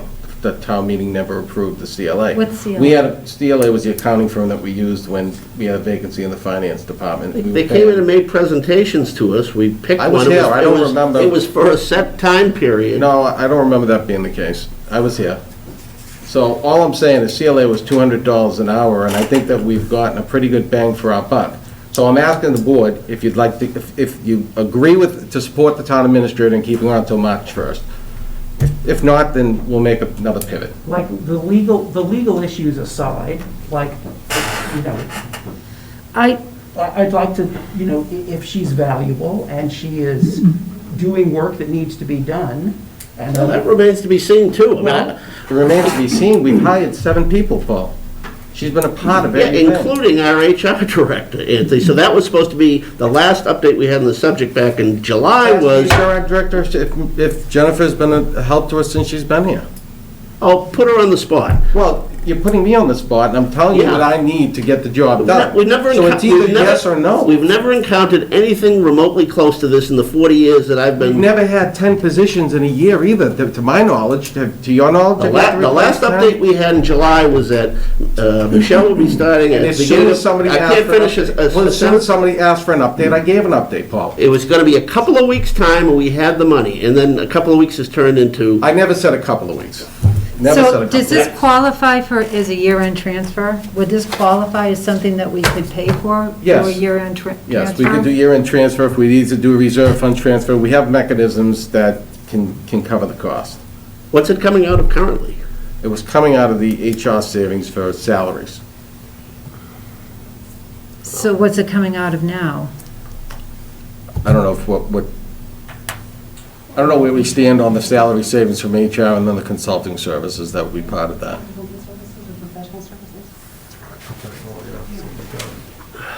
Through the board chair, HR professional services is where it's being charged currently. Okay, thank you. Specifically, Anthony, what's her role coming up in the next, until March 1st? You want to keep the March 1st, great. What is going to be exactly, what will she be doing? So she'll continue with the COVID clinics, the ones that we have for December. She'll assist in onboarding our executive assistant. She'll assist in the process of hiring the fire chief and the DPW director, while also giving me assistance that if Joe was now had to go work down at DPW for a few days a week or 2 days a week, it doesn't leave me in the office by myself, that I would have somebody that could assist in handling the regular operations of the town while Joe's assisting in the DPW. Right, so if she's serving that purpose, and we have an end date, and it comes, I personally don't have a problem if she's beneficial to that extent, and we know what the cutoff date's gonna be. We also have the comp and class that we're trying to wrap up, and within HR, we have 2 wonderful employees in that department, but they're still learning the town. And there's things that we need to address that it's all hands on deck. I mean, we're still involved with things, trying to catch up, and we want to be able to move forward, not just sort of keep pace and stay where we are. How many hours a week does she work? It ranges anywhere from 25 to 40. It is not consistently 40 hours a week. I don't think it's gotten to 40 though. Maybe once. Yeah. That might have been during interviews. If you guys don't know, does anybody know? Who decides that? Well, we don't have an answer to a question that was asked for us tonight. If we had some of the questions in advance, then we can All prepare right, that. can we just stop for a second, because I don't like that this is getting heated when it doesn't need to be heated. I asked for this to be put on the agenda because I wanted information, and I don't understand, Anthony, why you're being defensive. We're asking questions that we should be asking in public in a meeting about this position. It's nothing personal against Jennifer. I personally like her a lot, and I've worked with her, and I think she's been phenomenal. I'm just trying to figure out why we brought on someone as an interim position in June, and they're still here and what they're doing. And to Paul's point, it wasn't a position that we created. It wasn't a position that we budgeted for. And how are we paying for it? And what's the end date? I mean, we're just trying to be informed as a board. When we have someone that has stayed on after a position or 2 positions in that department have already been filled, I think it's pretty fair of us to want information. If you want us to give you we're just trying to have a conversation. We shouldn't have to submit to you a list of questions in advance of our meeting. So, I don't know how FinCom's gonna feel about this. If you go and ask for year-end transfer, reserve fund transfer, or whatever to pay for it. To Paul's point, this wasn't a position that we budgeted for. You know, and not to get into too much detail, but there's been things that have not been taken care of despite having all this support and everything else, but that's a conversation for another So day. imagine what wouldn't have been taken care of if she wasn't. I don't like to look at it that way though, Matthew, though, you know. We're gonna assume she's competent, we're gonna assume that her work product is good. She's competent, no one's saying she's not. Then, let's assume that And there's. that statement was not directed whatsoever towards her. No, I understand, I'm saying, So- we assume that she's competent and she's doing work that's necessary, and she's working 25 hours a week, like, things are getting done that wouldn't get done otherwise. Why, just because we just heard that tonight? I spoke to the HR director about her duties and what she's dealing with right now. You did? Specifically, yes, I did, when I was talking to her about the assessment centers. Okay, well, I'm glad that you got that update. You know, I'm just. I'm not, This is so also. fine, so she's gonna stay on through March 1st, You know, 2022. this is also like, we have discussed in the past of allowing the professionals in town hall to do their jobs. Like, I understand concerns, I do. Like, And then we have rules and a process that everybody else has to follow, except us, we don't. We'll just create a position out of the thin air. It's either 25 or it's 40 hours, but we know it's $54. It's doing good work, but sometimes it's helping out with the COVID thing and something. I think those statements are kind of inflammatory, like, she's a contractor, But what is the scope of work, Matthew? Usually when we bring on a contractor, there's a scope of services. It just seems like it's a floating position. Well, let's have an end date then, Well- and stop it. And I just, so that's why I asked this I to mean, you. what did the Brian. RFP say? Oh, there was there an RFP? Well, I didn't anticipate 10 staff, so if I had a crystal ball, I could have prepared an RFP. Okay, well, that's just sarcastic, Right. really necessary. Well- So, forget it. All right. Trying to have an informed discussion. We are, but Jennifer can stay on till sarcasm- March 1st, 2022. Forget it. Yeah, well, I won't be voting for that reserve fund transfer, and I hope at least at a minimum, the warrant will be segregated from the others, so if a board member chooses not to sign it, it isn't lumped in with the veterans, so you made a choice, as I had to last month, of, well, if you don't want the veterans to get their check, you better sign on for the, whatever it is, position. Well, now it's under consulting, under HR, human resources, but, okay. All right, what's Minutes? next? Minutes, we have one set of minutes, and boy, are those being turned around and promptly. I think it's from our last meeting, isn't it? It is. Yeah. Mr. Clark? I moved, was there any discussion? I felt that they were accurate. Yeah. Okay. Worked for me. Move that select board vote to approve the meeting minutes of November 9th, 2021. Second. Okay, motion's been made by Mr. Nordhaus, seconded by Ms. Napoli. Any further discussion? All those in favor, say aye. Aye. All opposed? The ayes have it. Move to Thank you. adjourn. Second. Motion's been made by Mr. Nordhaus, seconded by Ms. Napoli. All those in favor, say aye. Aye. When are we back? The 6th? December 6th, 6th. right.